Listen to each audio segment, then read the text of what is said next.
problem is we've got Top Esports coming in just to the east of them. They're about to come out of the door. This could very well come down to who spots whom first as they both try to make a push out of this very difficult area for us. Yeah, and look at Top Esports here. They kind of have the upper hand because they are on the low ground. They can just look above them, and they can spot SSG maybe, but looks like SSG is going to keep on running through Paradise Resort right now. I love how comfortable they're looking inside of their little pit right now, legs crossed, lounging on the couch as if it's not $180,000 on the line. Let's go to Cat, who's using that 4X. He knows the smoke is there. He says, hey, somebody's coming from this side. Let's do what we can to lock them out and slow them down. XQF here trying to hold out Big E-tron, and I mean, they got one of them down so far. Looking for a second one, they got him. Jimmy gets the second knock. That means the reses are just no longer safe in this area, and he was lights out with that. There was nothing they could do to maintain the res. Bigatron in some serious trouble as XQuest just stares down the barrel and locks him up behind the rocks. Luxy, last man standing right now, but Ryzen, he's only knocked, and Luxy, he could still get him up, and they could get away from there. But it's at what cost? They walked into the trap. They already guaranteed loss too. How do you push in from that point? They're going to have to hunker down and wait this one out. But not to be outdone, Cat scanning everywhere else. It looks like XQuest has done a good job of not just tunnel visioning on the fight. They always have someone looking at the flank, somebody watching a potential push. These guys know how to avoid third parties. So far, it's been spectacular to watch. I mean, having a compound for yourself is also really nice because you know you're always safe, you have your back covered. Cat is going ape right now. Ryzen trying to run. His only blessing, Cat ran out of bullets. It buys him some space. Ryzen with the duck, bob, and weave makes it to the rock. But he has to be thankful that there just were not enough bullets in that gun. Yeah, and we're going to see a new circle soon. The question is, what is XQF going to do here? Because they let Big E-tron move away, and they might be setting up an ambush because they know exactly where XQF is. Never mind, because XQF got the compound inside the next circle here. They are comfortable and they are happy, and PLM's gonna sweat a little bit because, like we said, more people are gonna be moving on to that spot in the open that they are in. Cat can just keep playing defense. The rest of the team's making long rotations. Top Esports and SSG, we talked about them a little bit earlier, trying to find their way into the circle, but look how comfortable. Look at this XQF compound. It is defended, it is good, and there is just no way to get in there right now. But still, it's a very big compound. Even if you have 4 people up, it's gonna be hard to hold it. Juicy, baby. He gets that nice little knock out of nowhere. It wasn't Top Esports they ended up engaging. He causes some trouble, but does the smart thing and moves away. Soul and a BRK, the last survivor, gonna have to go head-to-head as this blue starts to advance. Yeah, and now this is the kill zone. We're in phase 5. You saw the SSG, they got one knock on Soul. They wanted to move on because they know they need to move east towards the circle right now. And that will be it. It looks like the trap that they set was just too strong. SSG holding down the edge of that Paradise Resort. Angry. He spotted Top Esports. And they literally just chill as all. They knock out one of the favorites. They hurt him really badly. And now they're going to float away to a good defensible position. Smart play from Space Station Gaming. Very smart move. They don't want to take the fight, even though they spotted Top Esports and Top Esports didn't spot them. They want to cross the road. They want to make sure that they can get safely into the circle. But Soul's not out of it. Viper survived the trap, so he is the remaining hope for the crowd favorite here. And I believe if anybody can snake their way deeper into this match, it's going to be Viper. Checking in with Top Esports, years trying to stay ahead of the blue, but it looks like Bigatron right there inside of the house. They're playing right next to each other. Oh my God, we got a new circle. PLM once again getting the circle. Purple Mood Gaming, more like sweet circles. These guys are incredible. They found a good spot. They earned it. No, take that away from them. They had to fight unique for that spot, but they have managed to get the circle on top of the hill. This was a tough spot, but now it is strategically incredible. The top of the hill, they can see everyone coming. They just have to worry about third parties. They also played it well from the start. They took the north side of the map. They wanted to have control. They got the control, and they got to choose exactly where they wanted to play from. But look at this. Zooms is knocked. He is knocked. We see ELG coming in from down below. It looks like Ming making a move. They throw a smoke out. Nawan wants to try to go for the res, but he is very, very low at this point. Nawan knows that he has one threat, but not sure how to handle it. I think we're going to see the end of Zooms here. Not much they can do to take that risk. Meanwhile, Sixless popping off and Ryzen. What can he do? Is this the end for Bigatron? They lose one more to the blue here, and that'll be the second. So it looks like XQF putting in some serious work over there on BTR. Looking at the map right now, it's only PLM that is inside the circle and everybody else is trying to push in. PLM, they are splitting up 2-1 split, 200 north, and CC is alone on the south trying to hold on. They had the spot, they had the scout, but the flick headshot was it. The PLM has lost their scout position. Jasper knocked down behind the rocks. PLM up. It's falling apart. That's the danger of being in the middle, is everyone else wants what you have, and if you can't defend it, they're gonna take it by force. And we're now down to 4 teams. Oh my God, who's gonna bring home the first chicken dinner? This is excellent. We got XQuest with 3, Scars with 4, Space Station with 2, and ELG Elite Gaming with 4 players. So we see the odds are stacked against XQuest and Space Station. But if they can get Scars to fight with Elite so that they can sort of come in and look for those third parties, it could very well make up for the deficit in numbers. Look, you don't want to be the first one to take the fight here. You want to be the one who's third party. You want the other teams to fight. You want to get the information because then you know, all right, I can move into position to take you out after your fight is done. Absolutely. No, and that's where you see everybody go to ground. They're going to work inside of the grass. Vision is tough. Backpacks start to come off. No one wants to be spotted. There's the old drop the bag. How much ammo do you need to win this, and how many meds do you need to hold on to as we see these players start to advance towards each other? When you see the knock, the spot, that's when a team has the ability to potentially stand up or send one as the executioning squad and wait for the possible third. That's also the thing. Do you want to go for a flush straight away after you knock them because you don't have too much ammo since you dropped your backpack already? Absolutely. Elite Gaming inside of the next circle, going to be very comfortable there on their edge. The rest of the team very close. The Cat with the double! XQuest gets the double burn down. Jump over to Juicy. He's not happy with it. He goes after Jimmy. Jimmy pays for his brassness. That's what we talked about. Let XQuest engage. Juicy wants to come up and try to get the 4. Finish the team if he can. He's got 2 more knocks. He's up. Is he going to be able to do it? Knockdown, beautiful play by Juicy there. Let's jump over to Scars. Naoto getting a nice shot through the grass. He knows where they are. He can't see them directly, but he's going to open fire. Juicy still dealing with XQuest. This is a big confidence booster for him. Meanwhile, it looks like Scars has taken care of Elite Gaming off on the side. Juicy goes down. To 3. Juicy does go down. That's going to be Cat, the only one left standing from XQuest. Paraboy knocked, but we'll be able to get back up on this one. Scars Black trying to get the flush here. We're trying to fight Cat, but Shimo, he goes down. So Scars trying to make that play. Meanwhile, we've got Juicy and Sixless taking care of each other, so we'll have 2 players from SSG back up and fighting in a moment. Cat trying to be the lone defender here. Juicy low and slows, got the silencer, opens fire, and that will be what he needed. That gives them a huge advantage. Cat out, 2 teams left, 2v1 since 1 man is knocked. Shimon gonna possibly, getting picked up here. Is it gonna be enough? It's gonna be 2 versus 2. It's going to be a 2 versus 2. SSG, they don't want to push because they know that Naoto got the upper hand here with the cover to work with. He's just trying to hold them off. So Shimon can actually just med up. Shimon and Naoto trying to find the spot. Both teams know exactly where the other is. Looks like we don't have any nades, or those would have been tossed at this point. So it's going to come down to, as the circle closes, a split off the side. Naoto makes it to the top of the rock. Juicy's laying down and in the open. He should be visible in just a moment here. Sixless has a nade. I think he tossed one out there. It's a flash.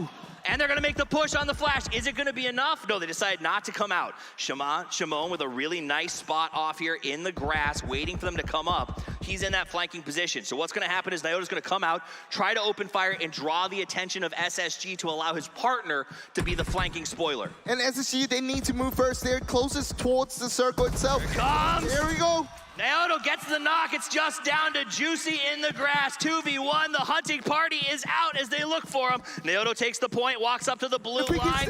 He doesn't see him. It's 1v1. Juicy with the spray. Oh my God. Does he pull it off? Scars Black. What a play. Scars Black just there at the end. Oh my gosh, what a fight. PLM was in such a strong position, Frog, but at the end of the day, it simply was not enough.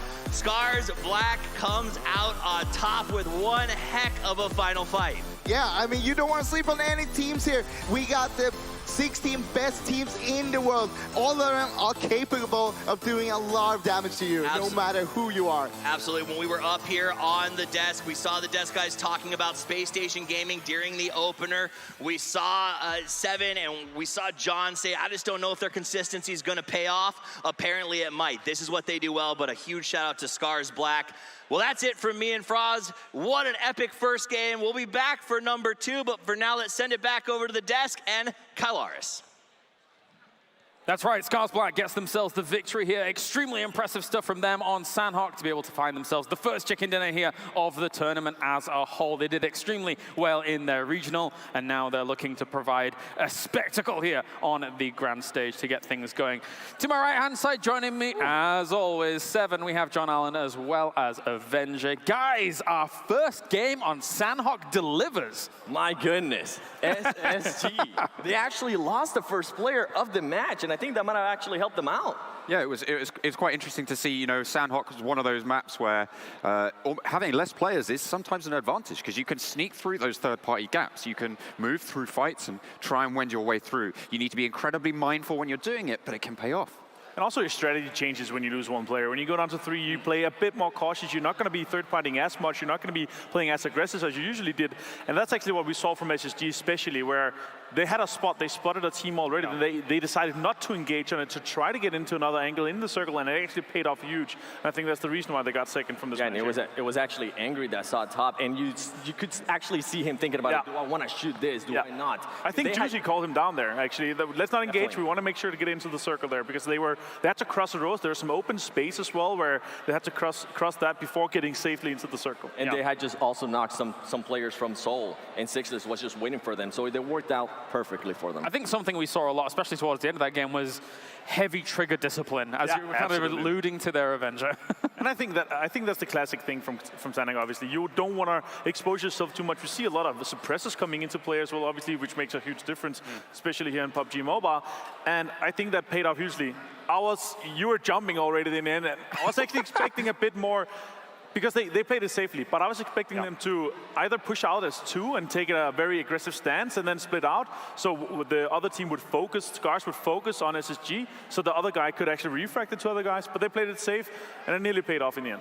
All right, Naoto and Shimon putting the end to Space Station Gaming. I'm sorry, my friend, I'm sorry. I'll console you later, that's fine. But overall, Space Station Gaming actually was a team that I met previously just before the tournament began, and they said that they have quite a bit of confidence coming into the tournament, so a second place for them is not too bad. They do, and they're doing exactly what they're known for, consistency. Now, are they going to be able to go ahead and continue that consistency into the later days? Will they be able to go ahead and continue on the star spots? Because as we mentioned, they were the team that actually lost the first player of the tournament with Carnage. So would you go ahead and see some different stuff in the later games? Yeah, fantastic show from them. They proved me a little bit wrong there. I think, I was underestimating them on the global stage, but they showed that they can turn up, they can frag. But I'm gonna roll it back and sort of double down. Sanhok is a crazy map, right? You can't be relying on that to read the rest of the game, because rotations come into effect much more than fragging power when you move to other maps. And of course, Scars, we're able to take that first spot, so that's 30 points for them, not to mention the kills that they were able to get whilst that was all going on as well. I think they probably didn't get 48 kills. No. But I'm quite sure that all the teams didn't get 40, and then one team got 48. So that's by the by, doesn't matter. I think they got 39 points in the end there. All right, okay. So that's how that stands as a whole. So incredibly impressive by Scars. And to come out of a region where, when it comes to esports, unless it's fighting games, Japan isn't exactly the most prevalent or predominant of regions. So for a first win for them is a great statement to make here on the grand stage. Yeah, in Japan, as Frankie alluded, they were one of the teams that were very quiet. They didn't want to go ahead and give out anything. And it paid off. It definitely paid off. Yeah, I mean, I had it written down in my notes somewhere that I think Japan is really a dark horse region when it comes to this tournament. We haven't sort of seen too much of an impact, but, All Rejection Gaming, they made it through prelims, right? Yep. They did very well to be able to get there. They came in 5th, so it was kind of, there wasn't a lot of limelight on them, but they played well. We're now seeing the same thing happen with the big boys, right? Yeah. On the big table, where Scars Black are just able to do so much more as well. And I think that moving forwards, I'm definitely going to be keeping an eye on the Japanese region. Of course, you mentioned that Carnage was the first one to go down. He's a big target. He's a big lad. He's about 7'9", right? I don't know. He's much taller than me. 8'10", I think. That's the one. Yeah, you're right. Crushes walnuts in his fist. So ultimately, that's, might be why he went down first. But beyond that, I want to talk to you about some of the finer points here whilst we take a look at the highlights from game number 1. Team Unique, a CIS team coming in. Obviously, Erangel, we're used to CIS teams being aggressive balls to the wall. That's how we're going to play it. However, Team Unique took a very interesting style to their approach. In the beginning of the game, and I was actually we talked about this, John, and I was extremely, I was hyped to see this because they engaged on Nova, took down a few players, but then one of the players disengaged, I think it was Yasha, to make sure that the back was clear, make sure that nobody third-partied them because they're fully aware that Sanhok obviously is the map of third parties. So even though they had 2 members down, they could easily just push them a little bit more and they were completely wiped them out. They wanted to make sure that they didn't lose a player themselves, so they disengaged from the fight, one of them, to make sure the back was safe. And that was extremely well played from Unique there. It was an exemplary fight, I think, all round. Yeah, definitely so. And obviously, we've got keen eyes on teams like RRQ, Athena, John, and obviously they exemplified in this first game that they're here to play fast. Speed, aggression, dominance, that's what they're looking for here in the finals. Obviously, they did come out top on this one, but they racked up a couple of kills. I think they got themselves a decent chunk of points. We'll have to wait until those standings are sort of zeroed in until we can see exactly how everyone is falling in. Yeah, and in regards to actually RRQ, they were trying, I believe it was VRK, Brazilian Killers, they were trying to surprise RRQ, and it didn't work out for them. They got absolutely destroyed. And as soon as we take the IGL went down, you could see they just didn't know what was going on there. So great plays by RRQ Athena. Yeah, I mean, RRQ is a team where if you open the door a crack to peek out, they're just going to fling it wide open and run on in. It's full on SWAT, just straight in there. Knock, knock, it's Mr. Government. We come to take your pennies. Full breach, full breach.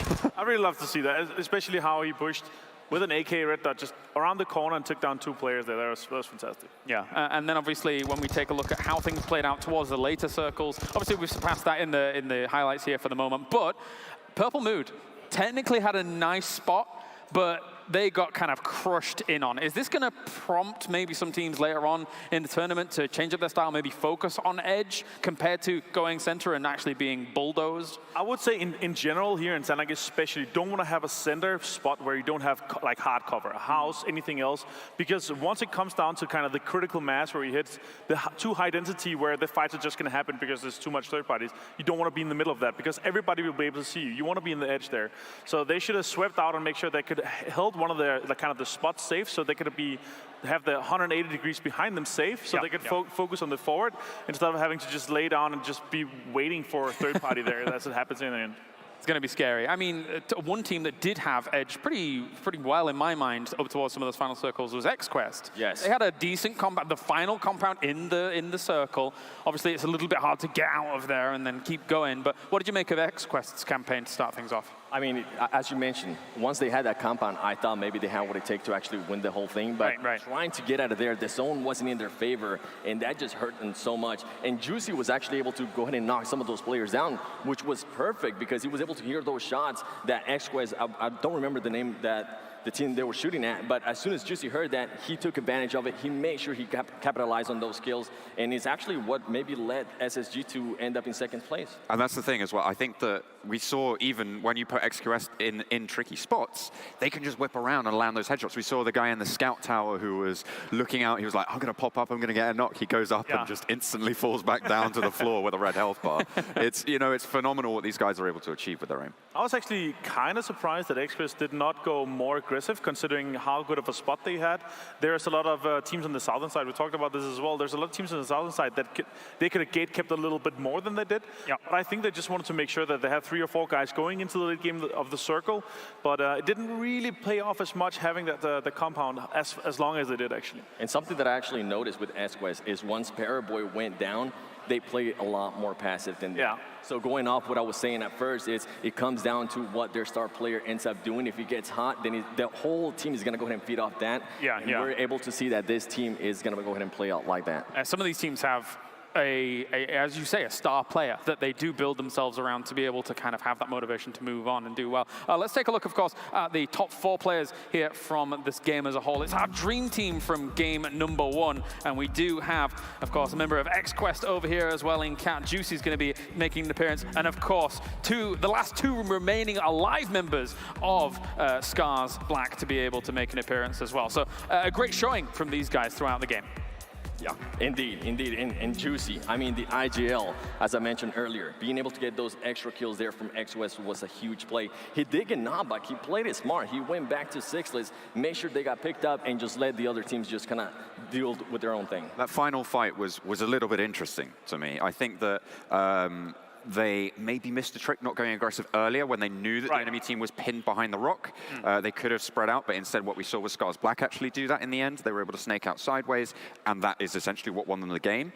Towards the end as well, you had Juicy. They didn't know where he was. He was able to get 1 knock, and quite frankly, he should have had the spray on the second.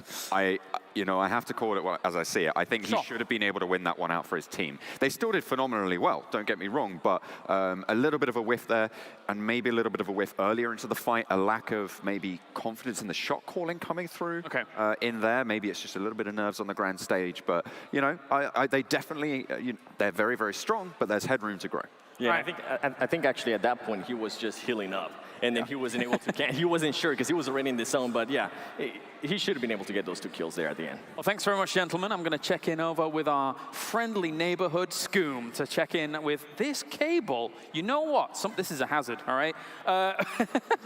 We are going to check in with game number 1, Sanhok. Scoom, what have you got for me? I got a team fight between RRQ and BRK. At the very beginning, we saw this early game happen. And I just want to emphasize how good RRQ is at taking fights. As soon as they took the entry knock, and initially, actually, I want to go back. Initially, one of the BRK did get knocked, and it was healing. But RRQ had no idea that this was happening. Like, they didn't know that they got knocked. If not, they would have capitalized on it.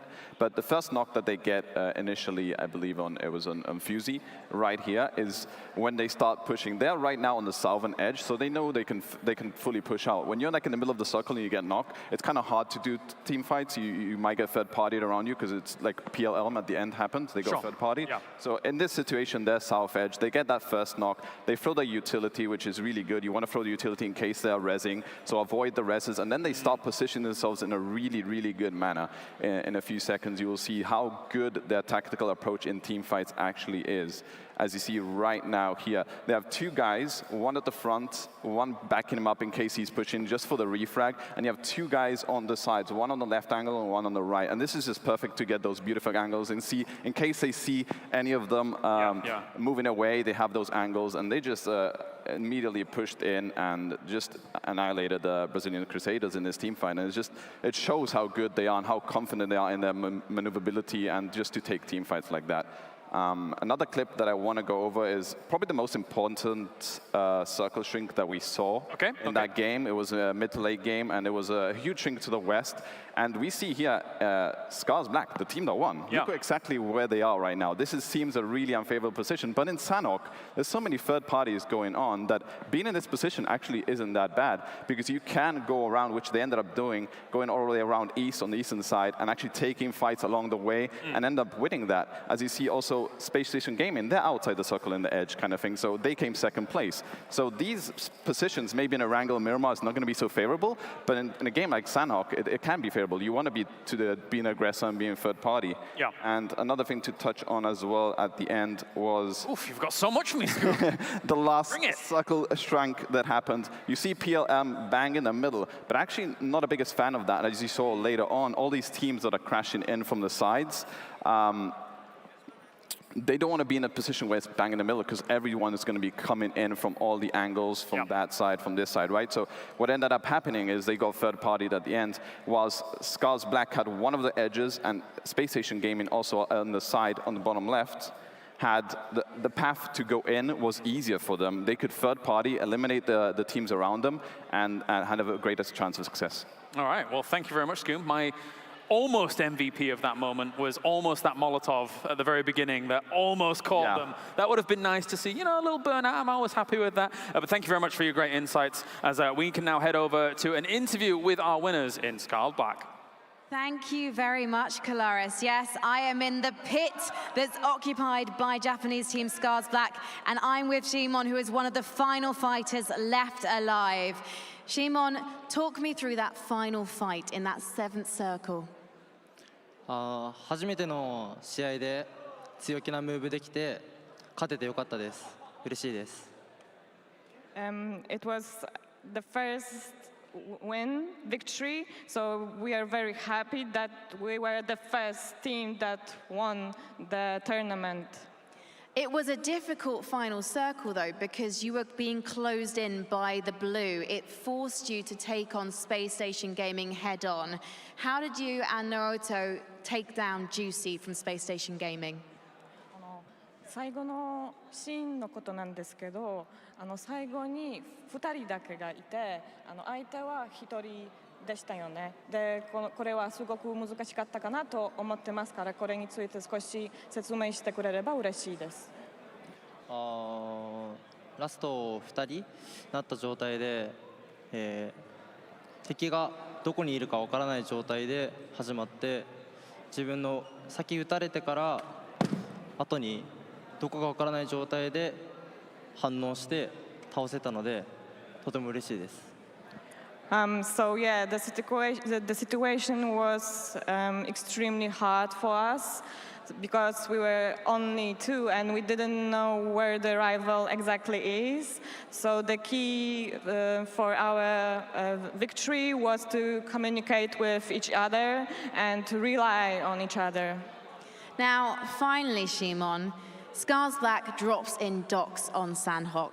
You currently have the area to yourselves. Have you got a message for anyone who is tempted to hot drop you next time you play on Sanhok? 他のチームに対して何か伝えたい言葉がありますか？どこのチームもエイム力があってとても強いので僕らも全力で戦っていきます。お願いします。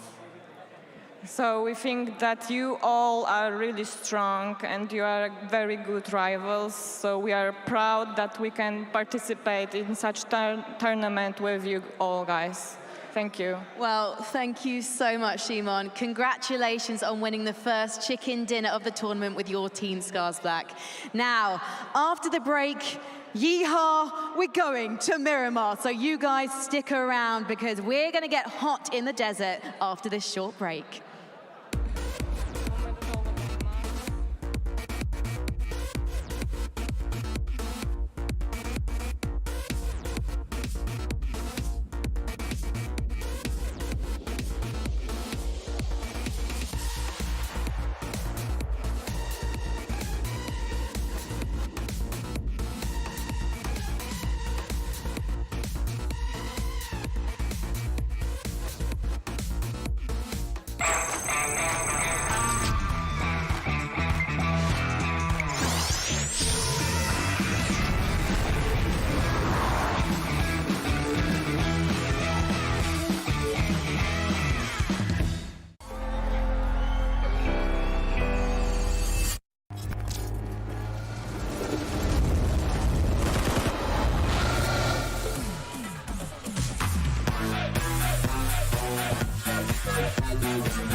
Welcome back, ladies and gentlemen, to the PMCO Global Finals 2019, as we have concluded our first game of the day on Sanhok, and now we're going over to the desert. It's going to be Miramar to get things going for our next game. Joining me, a little shift, a little shake-up, a little twist, we have Scoom, John Allen, and Avenger to get things going. Guys, in Scoom, just in general, you analyzed a little bit. How much did you enjoy Sanhok overall? It was a lot of fun. It was a lot of fights going on, a lot of third party, a lot of different strategies going on, teams like kind of snaking, baiting teams to come in. It was kind of exciting to watch, yeah. Something that really did stand out to me, you were talking, John, about the final engagements, utilizing the rocks and things like that. Scars Black, getting onto the rock, lying down on the rock, and then I was like, I have not seen this stuff before. This is some spicy stuff. Yeah, it was pretty risky, to be honest, getting up there, but once he was up there, it was a brilliant position. So it was a risk-reward situation. He was only able to do it because his teammate had actually pushed out wide, had pushed out to the side. So even if he was going to take a firefight, he would have been able to trade it back and forth and leave it in a 1v1. And I really love that they've put everything in it because on their right side, because that's where the circle was. That's where it was going to go. Yeah. I was surprised that they, obviously, in Scar's position, they want to hold it. They want to make sure that they gatekeep. They have the position. They have the circle. I was surprised that SSG actually didn't go for, from SSG's perspective, for a right rotate around the rock, because that's actually what was kind of the most cover in terms of they had their own rock and they had the rock that Scars have. So I was actually expecting them both to push around there. Right. But they ended up playing it a bit more safe, trying to get a more of a sneaky kill and trying to sneak more into the circle there. But I was surprised how everything kind of folded out. And every time I see these players, I'm like, how do they do this with 3, 4 fingers? It's just so fast. 3, you think they're... Some of them are. Lopsided. Thumbs are fingers. Thumbs and a index finger for shooting. I like it. Let's take a look at the overall kills there from our first game, of course, as we will have just only the first kills coming in from that first game to start things off, because we've only had one game. And you see Shimon up towards the top there, being able to lead the charge. So despite Purple Mood actually going out, in like a 5th position-ish, I think it was, they still got themselves a lot of kills on the board, which is thankful in part to, I guess, their middle position whilst that was going on. Yeah, for sure. I mean, they got themselves in not a lot of fights that ended up wiping them, but they got a lot of fights, so they got a lot of kills because of it. So impressive for them. And they came from prelims, they won that, so I feel like that gives them an advantage of just getting that LAN experience of being here for 1 week. So they're feeling comfortable, I believe. And speaking of those prelims, is that a scary thought, a scary notion for some of these teams that came through the regionals? Obviously, they came through the regionals, so they won them. But 2 of our teams that won prelims, it being Purple Mood and XQuest, both find themselves in the top 5 already in the first game. So they're showing a lot of power after just playing last week. I think that that's a fair assertion to make.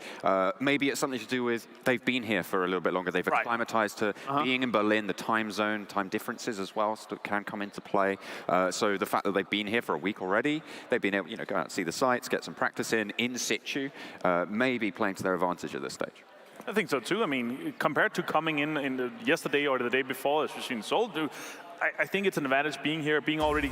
The more experience you have on LAN, the better, the more momentum you can gain. Especially they got top 5 in the prelims, so they're sitting here now. So I definitely think it's an advantage. Of course, we see Scars Black getting themselves the top spot with 39 points overall up towards the top. And actually joint second from our first game will be Space Station Gaming as well as XQuest with 29 points each. And then from down there, of course, you have all of these teams being able to rack up just a few kills and a few points here and there, with 69 team having themselves 12 points to boot. So it looks like quite the lead when it comes to some of the top spots, but there's so many points for placements. It's going to be shaken up every single game, every single day. Yeah, of course. When you play one game, it seems like one team, they're going to win the whole tournament. This is the tournament to take. We still have so many more games to go. It's just one game. Normally, there's the thing where you win the one game, and then the next game you bum out and you die first. I think that's a curse. Yeah, so it could happen, and then everyone catches up. There's a lot of games to go. And it's Sanhok as well, which is the map that changes everything, right? It's a completely different play style to what you see, particularly on Miramar as well. So this is going to be quite an interesting transition to make. Talk to me about Miramar. Okay. Do it. Give me it, sandy. Well, it's pretty sandy. Don't like sand. Scoom obviously loves Sanhok the most. So let's talk about the Miramar a little bit. The biggest map. the biggest rotations, I'm looking forward to macro plays. I'm looking forward to see these circles shrink, and then we're going to see the teams that are going to be on the far other side. We're going to see some really nice rotations coming out from them in cars, obviously, and I'm looking forward to see how they're going to take that to the advantage. Also, are we going to see any contests? Are we going to see any hot drops? How the team's going to split out, and how our playing path is going to be. It's going to be extremely exciting.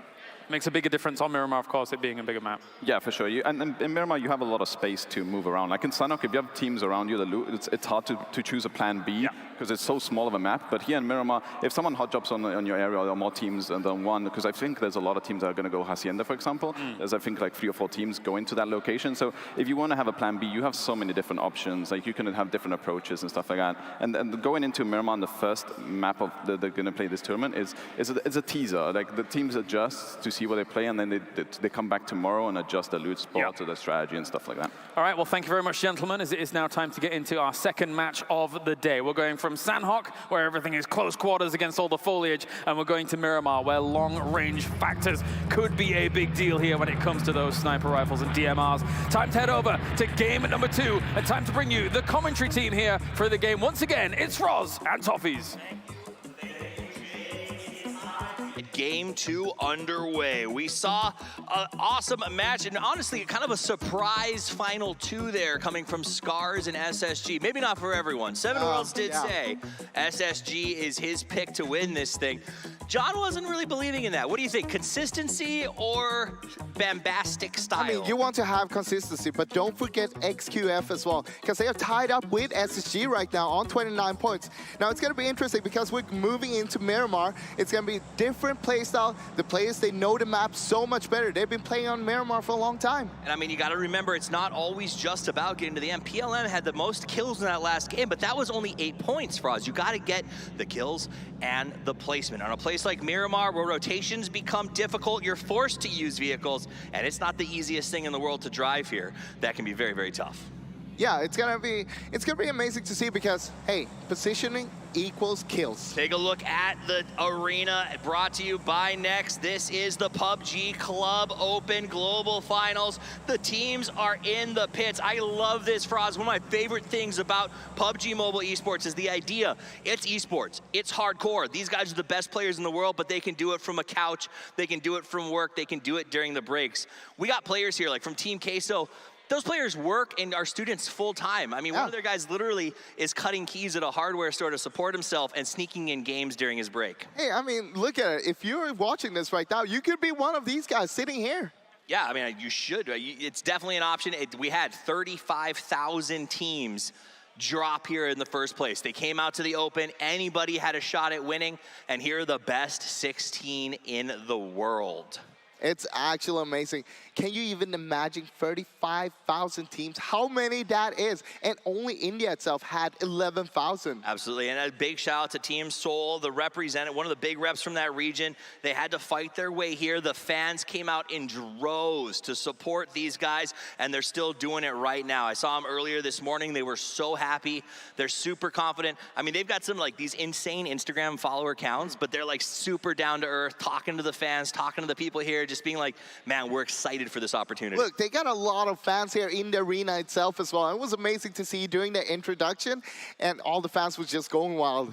Absolutely, there's nothing better than that. The idea of knowing that you have the support of the people that are watching you, knowing that you have the support of the organizations. And we got teams like the Brazilian Killers, for instance. You know, we always talk about players having to stress out about keeping the CEOs happy.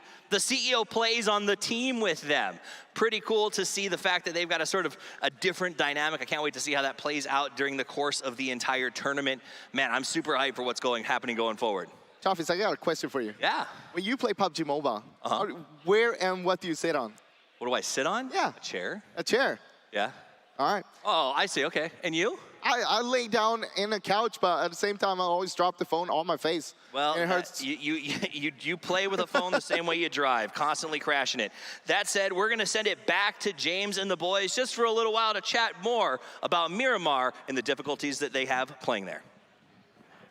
That's right. Thank you very much, Toffees and Froz. Of course, as we continue things here, obviously we're just going to fully solve everything before these players get back into the lobby, as that rehost will be happening in a few minutes' time. We want everybody here, as it is so important for the global finals, to be in as best a position and situation as possible.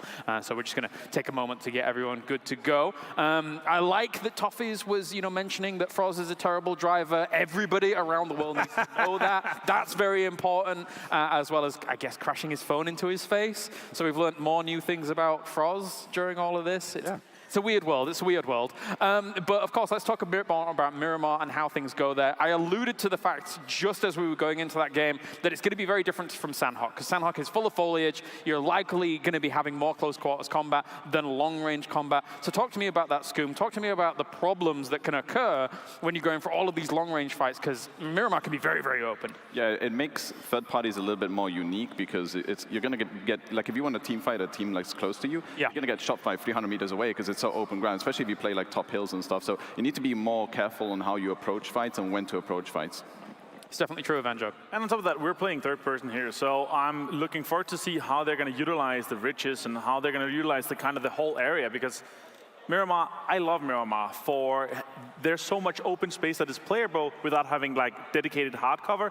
You can play the ridges, you can play the hills, but if you go too high up, as Scoom said, if you go too high up on the hills, you're going to expose yourself to like 360 around you. So you want to make sure that you play that safely, make sure that your back is free, especially for mid-late game, so you can push into the circle, focus forward only. And not only that, we're going to see a shift in weaponry usage. Over on Sanhok, we even saw in the final circle that he had a Vector, right? And he was trying to spray it down. Yeah. What we're going to be seeing more on Miramar is the use of DMRs. Snipers come in. That's not as super effective on Sanhok. There's so much close range cover that it's kind of difficult to hold down a location at range. But when you move over to Miramar, there's so much terrain, there's so much open ground that I'm expecting to see those 8Xs come out. I'm expecting to see those SLRs potentially come into the mix, and we can see what we can get done there. That's actually my favorite and not favorite thing about Sanhok. When you have, it's like, oh yes, I found an 8 times. And you use them, it's like, you can only see a full bush and that's it, nothing else. It's like, well, I guess this will be useful for something. But beyond that, Miramar, when it comes to playing out Miramar, obviously Scoom, you're very prevalent when it comes to the PC pro scene. Where are your favorite places to drop? What are you looking to do when it comes to playing Miramar as a whole? Miramar, you would ideally want to be in the middle of the circle mostly, because it makes rotations. Like in Miramar, rotations can take either very long or it can be a bumpy road because of all the hills and stuff. Yeah. So if you have a central position like Hacienda, Pecado, Minas, Power Grid, San Martin, that area just makes it easier for you to transition into circles and be ready to take these like long-range fights and kill steals that always happen in Miramar. So being somewhere central so you can take pop shots at everyone is pretty good. Yeah, and to be fair as well, what we're looking at is long early circles. This is sort of the thing that's happened. So the timers on the early circles allow for a lot of early game rotation. So having that central position, it is strong, but it does also allow teams to spread out. So maybe if you were hot dropping last game and you're thinking, okay, let's take a step back, you do have a chance to be on a sort of an outer edge, an outer limit, and try and rotate in, or even drive out to one of those outer ridges, because vehicle rotations, obviously, we didn't see them on Sanhok. It's very uncommon to see that. It's generally foot-based rotations. But on Miramar, we're going to see those buggies start to come out. We're going to see those UAZs as well start to razz people through. So hopefully, it should be a little bit of a quieter game to start us out, and then that circle 5 tends to be where we see crunches coming in. I also prefer that. I would rather see them with a 6X, 8X. I want to see the big guns come out, because this is a long-range fight. I want to see that, because last game, as you said, we saw Vectors. I saw a 4X UMP. Here, I want to see a 6X. I want to see an 8X, and SLRs, Kine 8s, M24s. I want to see all the big guns come out. I want to see some really skillful long-range shots come, especially into the kind of the mid-game where they really, really start fighting. And there is something to be said about teams that maybe find the circle landing on them on a map like Miramar. We've seen sometimes in previous tournaments, you get your ideal drop position, you're in the right drop spot that you want to be in, and then you get the circle on you. And sometimes teams flounder a little bit. It's like, oh, we don't have to rotate. We can just sit here and chill. And sometimes that does hurt them sometimes. Yeah, because since they get the circle, they might not prioritize the very good spots in that circle because they're already kind of central, so they don't want to risk going to a better spot. So what ends up happening, all these teams around them get the better spots than themselves, and then they get stuck when the circle maybe shrinks away and they're not in a decent position to play out from. It might also, the style of play that you see on Miramar, it might also impact teams like RRQ Athena, who we talked about, they're just this rolling ball of death. They just want to move through, constantly fighting, constantly moving. On Miramar, that's a little bit more tricky, right? You can't just instantly find the next fight, and go for it. You can't close ground and you can't have those close range fights that facilitate that play style. So spreading those out, RRQ Athena, they need to transition to a little bit more of a tactical, spread out, methodical approach. But we've seen before, these guys are cracking. These guys know what they're up to. So hopefully they'll be able to do so. And when Skoom was just alluding to, kind of, you pick your spot, you're in the middle of the circle, and you might not necessarily want to go to the main spot. Something that we've seen a lot on Miramar Avenger is, say, for example, you're dropping in a city and you stay in a city, and then you eventually have the circle closing slowly towards that, but then it shifts away. Transitioning from a city location to anywhere else can be just a death trap. Yeah, obviously what we say often is you don't want to go into a city unless you know for a fact or are you sure that the circle is going to end there. Yeah. And obviously some of the bigger circles, I hope to God we're going to see an urban ending here. I would love to see a Los Leones ending here. In one of the games, yes. I really love to see that.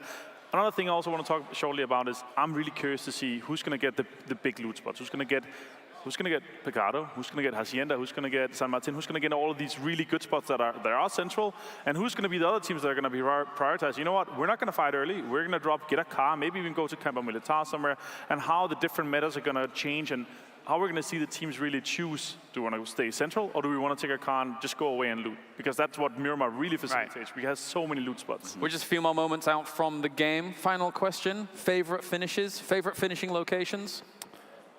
Probably has to be like the southern east of the church area, like west of Los Leones. This is getting specific. Yeah, that's very specific because it's a very common ending in the PC, and I kind of like playing around there. Yeah, I'm going to go pretty simple. Hacienda del Patrones. Great, I love it. I want to see people on roofs. I want people jumping around pillars, weaving in and out. We'll see what happens, but I love it. Damn, with that pronunciation, we should call you Toby. That was amazing. All right, well, thank you very much, gentlemen. It is time now to go back into Miramar. It's Miramar 2 Electric Boogaloo here for PMCO Global Finals 2019.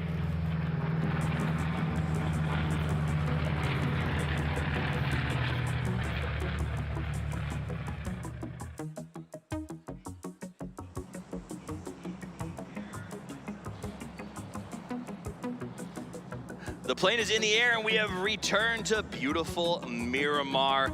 The desert below and death above as the teams prepare to drop in and spread the love, or the lead, if you will, and hope to be the last team standing. Froz. Hey, once again, we got a pretty rough plane here, though. Looking at it from the center on the north side going towards the southwest. If you're a Los Leones team or towards the southeast side, you're going to have some trouble. I mean, it's not Los Leones, Impala, Puerto Paradiso, even to a large point, Cumaseta is going to just be a late drop. There's not a lot of options for the teams that would like to go to those areas. The only saving grace is this is one of the best trash loot maps on the game. They have the highest gun spawn sites of any of the 4 maps, so even if you have to get a little trashy with your looting, you're still gonna come out on top. Oh yeah, and look at this. 69, they're actually going for Campo Militar. That's actually a little bit surprising because that's gonna be a lot of rotation if you don't get the circle up on the north towards you. Yeah, here's the argument though. It's got great loot, and if this plane is this far to the northwest, it means that rotation around Azahar for anything in the south will probably be wide open. So we'll see if strategy, if that 200 IQ drop and the early looting on military pans out for these gents. Okay, we got the first circle, and let's see, it's gonna be on the western side. So that's exactly what they didn't want to see. Well, it doesn't really matter because they can do a rotation on the north side of the map without any problem. There's not many teams there. I mean, you got Scars Black up on La Corberea, but that's about it. The only challenge here is Team 69 won't have been able to really track who's dropped on the north side, so the rotation may be tricky. But let's jump over to Bigatron Gaming as they get their loot up and running in a contested area. This Hacienda, it looks like is it going to be challenging? No, they got this to themselves. Yeah. Happy-go-lucky, lots of loot here, lots of ability to sort of guarantee almost the first circle is going to come near to you. You don't have to move that quickly. Good spot for them. Well, at the same time, with this circle that we have, it's going to be a little bit rough because you don't want to go south towards Picado, so they got to go north, and that means you're moving out from the center of the circle. You want to go a little bit around it. Yeah, and go north side of San Martin. Looting in a mansion, relaxing in one, as well as those guys play on the couches here in Berlin. Let's jump over to the guys from PLM who will be looting down on the south side of the map. They are not alone. They are going to potentially be contested by SSG. These are two teams that fought it out and sort of were in the mix in the final 5 of the last map, again, right on top of each other, and this fight could potentially break out as the guys from SSG don't have a lot of loot options. They have to try to take what they're going to use. Look, Purple Moon, they were not happy they got to play in the prelims, but they did really good there. They had 4 wins out of the 12 games, and we saw them in the last game, 11 kills, most kills in that game. I mean, that's what it comes down to, is making the most of what you got. You get one of those situations where you're not happy that you're in those prelims, but you learn from it. I mean, it was a meat grinder. The best teams, the second best teams from all of these regions fighting it out. They had to survive it, and this is a placement-focused team. We saw what they did last time. They moved towards middle. They maintained their position. They got decent placement and a good amount of kills. Remember, what do you think, Fraz? Does placement come with points? Or like, how does that work when they talk about kills to placement ratio? Positioning equals points. Positioning equals points. Because positioning will mean that you'll get a good placement in the game itself, but you'll also get a lot of kills if you're good on it. So you have to be aware. Go to that middle spot. Sure, maybe you end up getting smashed at some point, but you finish in the top 3, you put the big points on the board. But if you want to get that chicken dinner, if you want to take home the big win, right? When we play, that's all we really care about, taking home the big chicken. You got to be willing to go early out and eradicate fights. That's why I want to see PLM do a little better on this one. Is last time, I think they tucked in for a little too long instead of, say, going out looking for some third parties and clearing the wedge of the pie, right? If you think of the circle as a giant pizza, you want to maintain your wedge. I mean, also, at the same time, since we're on Miramar now and not on Sanhok anymore, the playstyle is so different. You can't just go snaking. You got so much vision from high grounds on this map. It's kind of impossible for you to just be snaking. You want to be active. You want to be proactive and knowing what's around you all the time. We just checked in with Team Seoul, looting Picado, the city of Sin, all for themselves. And now we'll jump over to RRQ. Now, here's the deal. This is a team that everyone is scared of. These guys know how to fight. They're favorites in this tournament. They get Pozo all to themselves, and then they get the middle of the circle. I mean, can't be much better, right? At least that's what you think, but sometimes some of the teams, they don't really like this because you don't know what's happening. If you're outside a circle, you need to get inside and you get to grab all information. Now, if you're in the center of the circle from the start like this, you don't really know where you want to play. And if you choose the wrong spot and the circle doesn't end there, you're going to be like, oh my God, we could have gone to that spot from the start. And I think that's what you bring up as a great point, Fraz. PUBG is an information game. Sure, it's survival. Sure, it's a shooter. But at the end of the day, it's all about gathering information and making smart decisions. When you're in the circle, we see teams struggle with that. Do you loot too long? When's the time to rotate? Where are your enemies coming from? Really, I think RRQ should already be occupying the church compound above Pozo, preparing a defense because teams are going to start showing up relatively soon. The problem is, in the middle, how do you find that timing when it feels like you have forever? I mean, looking at it though, Ernie, he went a little bit to the east right now. He's trying to get up on the hill there, or the mountain itself, trying to get a little bit of vision. All right, we'll jump down to Unique and then all the way over to the Brazilian Killers, who look like they are looting pretty far out here right now. They're on Higos. Yeah, Los Higos all by themselves on their own little island. Problem with Higos is they're gonna have to go through PLM or rotate late. That's the option. Well, the thing is, they got the whole western side they can actually rotate on, and PLM, they should be rotating pretty early. They shouldn't be waiting for too long because they have the possibility to get towards the center, get himself into a really good position. Absolutely. Now remember, south of Picado has the chance to become a bit of a bloodbath. A lot of teams going to be looking to come through sort of this Death Valley region north of Picado and sort of that crossroads south of it. Both of those spots, dangerous spots to make transitions in cars. Teams are just waiting to take you out. So you got to be careful there. Teams that want to make it through that spot and find middle positions need to do so now. Wait too long and you're going to get stuck. Yeah, and we saw a big E-tron that was looting in Hacienda. Right now they are moving a little bit north. They're trying to go in from the east side there towards the west. ARG got Los Leones. I mean, we talked about Los Leones. It was way off of the flight path. Yeah. ARG had to fight to get there. They're going to have a little bit of time to loot because they know no one else is going to be too close to them. One thing I just spotted is that SSG is very split up right now. You have people in Impala, La Bendita, but also in La Riviera on the western side there. I honestly I can't wait to talk to him after the game today and be like, this split is bananas. So I don't know if they were trying to say do a 2-2 split and shore up the idea that wherever the circle went, they had options in terms of early compound grabs, and that's the only thing I can think of. Getting a pair into this size of a map, into an early middle compound and locking it up, and then sitting there and scaring everyone away, right? You sit there, you got a guy shooting off every gun, switching back and forth to convince them there's more than 2 people. It could work. It could work, but it's really hard as well, because remember, if you're alone in a big like compound, wow. Groza gonna load up with his partner as they head out, and the rotations have started, the exodus, the transitions, as everyone tries to find a place to call home. But Miramar has plenty of those places, compounds aplenty on this map. Talk to me about how you play the transition in the mid game. All right, so if you're outside the circle right now and you see the circle is closing in, you want to enter the new circle as soon as it shifts towards the next phase, because then you'll see where the next circle will be, and you're going to be on the transition, on the move.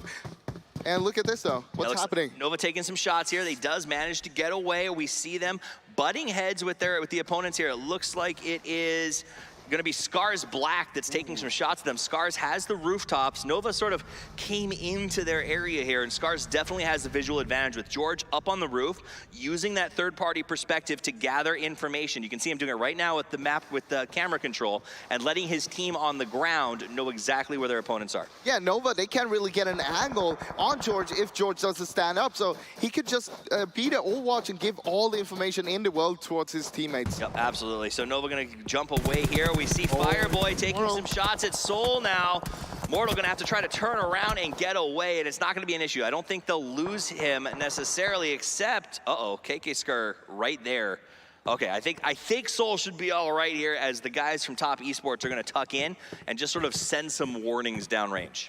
I mean, yeah, they're just southwest of the power grid, and there's a lot of space to play on. Remember, we're just in phase 2 here. You don't need to engage right now. What you want to do is still position yourself for the later games.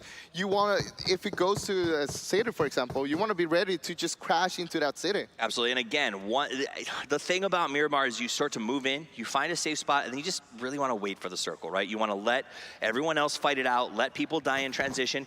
Placement is incredibly important here. A lot of the teams, with the exception of 2 or 3, say placement is king. We need to get to those final 5 spots, rack in the big placement points, and then put kills as cherries on top. Nice spray, Whitecat. Looks like he's sending a message, but he immediately has to back off. There's no cover over there. So if the guys from Seoul decide to dismount and fire back, he would have been in big trouble. So this is going to continue to be sort of a war of attrition between the guys from Top Esports and Seoul. Look, at the same time, Top Esports on top of there, they got so much vision. They can scout everything and just grab the information and see, hey, where do we want to play from? Yeah, but can you imagine being caught inside of an X-Quest and Soul sandwich, essentially, which is what they are right now? It's got to be stressful. If either one pushes, you know the other's not going to be far away from doing it as well. 69 Esports here. We got Lashin up on top. Booflaw as well over by the Crater fields. Not a bad position. I like Crater. Good places to hide cars and good places to rotate out of. But at the same time, when you're on a high ground here, you don't have too much cover to work with. So you got to be careful and choose wisely where you want to be playing it from. Still staring at Nova as they make that rotation here. Let's take a look at the big map. You can see who is alive so far. We've only lost 1 player from All Rejection Gaming. Everyone else still up. Everyone else still rotating. Look at PLM. Once again, they're going on the west side, and they're more or less all alone over there. Yeah. It was kind of the same thing we saw on Sanhok in the last game when they went on the north side all by himself. I expect him to stop at the God Buildings for a little bit of scouting, maybe rotate to the South Pozo Hills. That's a good spot to sort of hunker down. I think they're probably watching that loot drop coming down. Meanwhile, Kitsune is watching his own opponent right now. He's so far away, I can't even see who he's fighting at the moment, but he's forced him to stop his car and dismount. You're going to miss every shot you don't take. 100% of the time you miss a shot if you don't take it. You are absolutely correct, Froz. And that's, I think, one of the biggest ones when you start to learn to play, especially survival stuff, PUBG Mobile, you want to take the shot. There's no downside. Maybe you lose, but hey, PG go next, baby.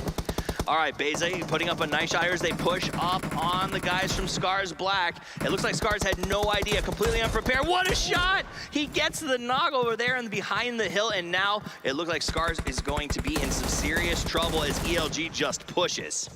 ELG here, they are super aggressive. They want to take out Scars Black. They know that that's the winners of the last game, and they don't want them to get more points. Absolutely. If you can squelch the winners early in this tournament, they did knock them down to 2. It's going to make it a lot harder for them to take home those placement points. So it's going to be good news for everyone in the field. You know they saw that kill feed. You know they were excited to see Scars going down. But Elite Gaming queues up their grenade. A nice top toss here, but it looks like Scars has already extricated themselves from this fight. Yeah, we see Reno in the distance there. He's going to wrap around in the blue, trying to keep up with Naotos. There is a little bit more to himself because the circle shifted towards the east. That means they're pretty close to the next circle here. We're looking at RRQ. This is a huge play for them. They held down East Pozo as well as the top of the mountain, and that is a big strategic spot. Its only weakness is that rotation in from Pozo's side. So by leaving one of their players there, they're going to leave, I think it is going to be G9 inside of Pozo. He'll be able to watch his team's only blind spot. Very smart play by these guys. Let's go over to Bigatron as they shoot down on SSG, our second place team from the last match. 6 lisses, now Carless, as Ryzen gets a nice little shoot. But look at what's happening on the south side there. A flank is coming in, and Ryzen, eyes up. Yep. I mean, he's got the 2 sides to worry about. He knows that he is being pushed down on. He does have a partner nearby, but will it be enough? Working without the red dot, Iron Sight goes to the 4X. Good spray there. Oh no, Juicy! Oh, that's a back tire! Oh, the almost hero from the last game gets knocked off the bike. Not much they can do to save him, and he's gonna crawl and just make it hard to get the kill. But don't tell Ryzen that. Apparently, he doesn't even need to worry about the recoil. He's a one-man show right now. Where's the rest of this nade? Is it gonna be a Kobe? No, it's not enough. It was perfectly on the smoke, though. He threw it to the right spot. It was great. It sent a message to SSG. Maybe it's best if you just hide, boys. Look, SSG got the shack right now. It's not optimal, though, but you're in the center of the circle. You have cover around you, and you have the windows you can just peek out of. Remember, third-person perspective, they're using that advantage to peek through the small hole, and they can figure out where their opponents are. The bad news is, XQuest not far away. They want to get involved with Bigatron. He's in trouble. Now they got to run as he is getting lit by Cool Boy. Fortunate, there it is.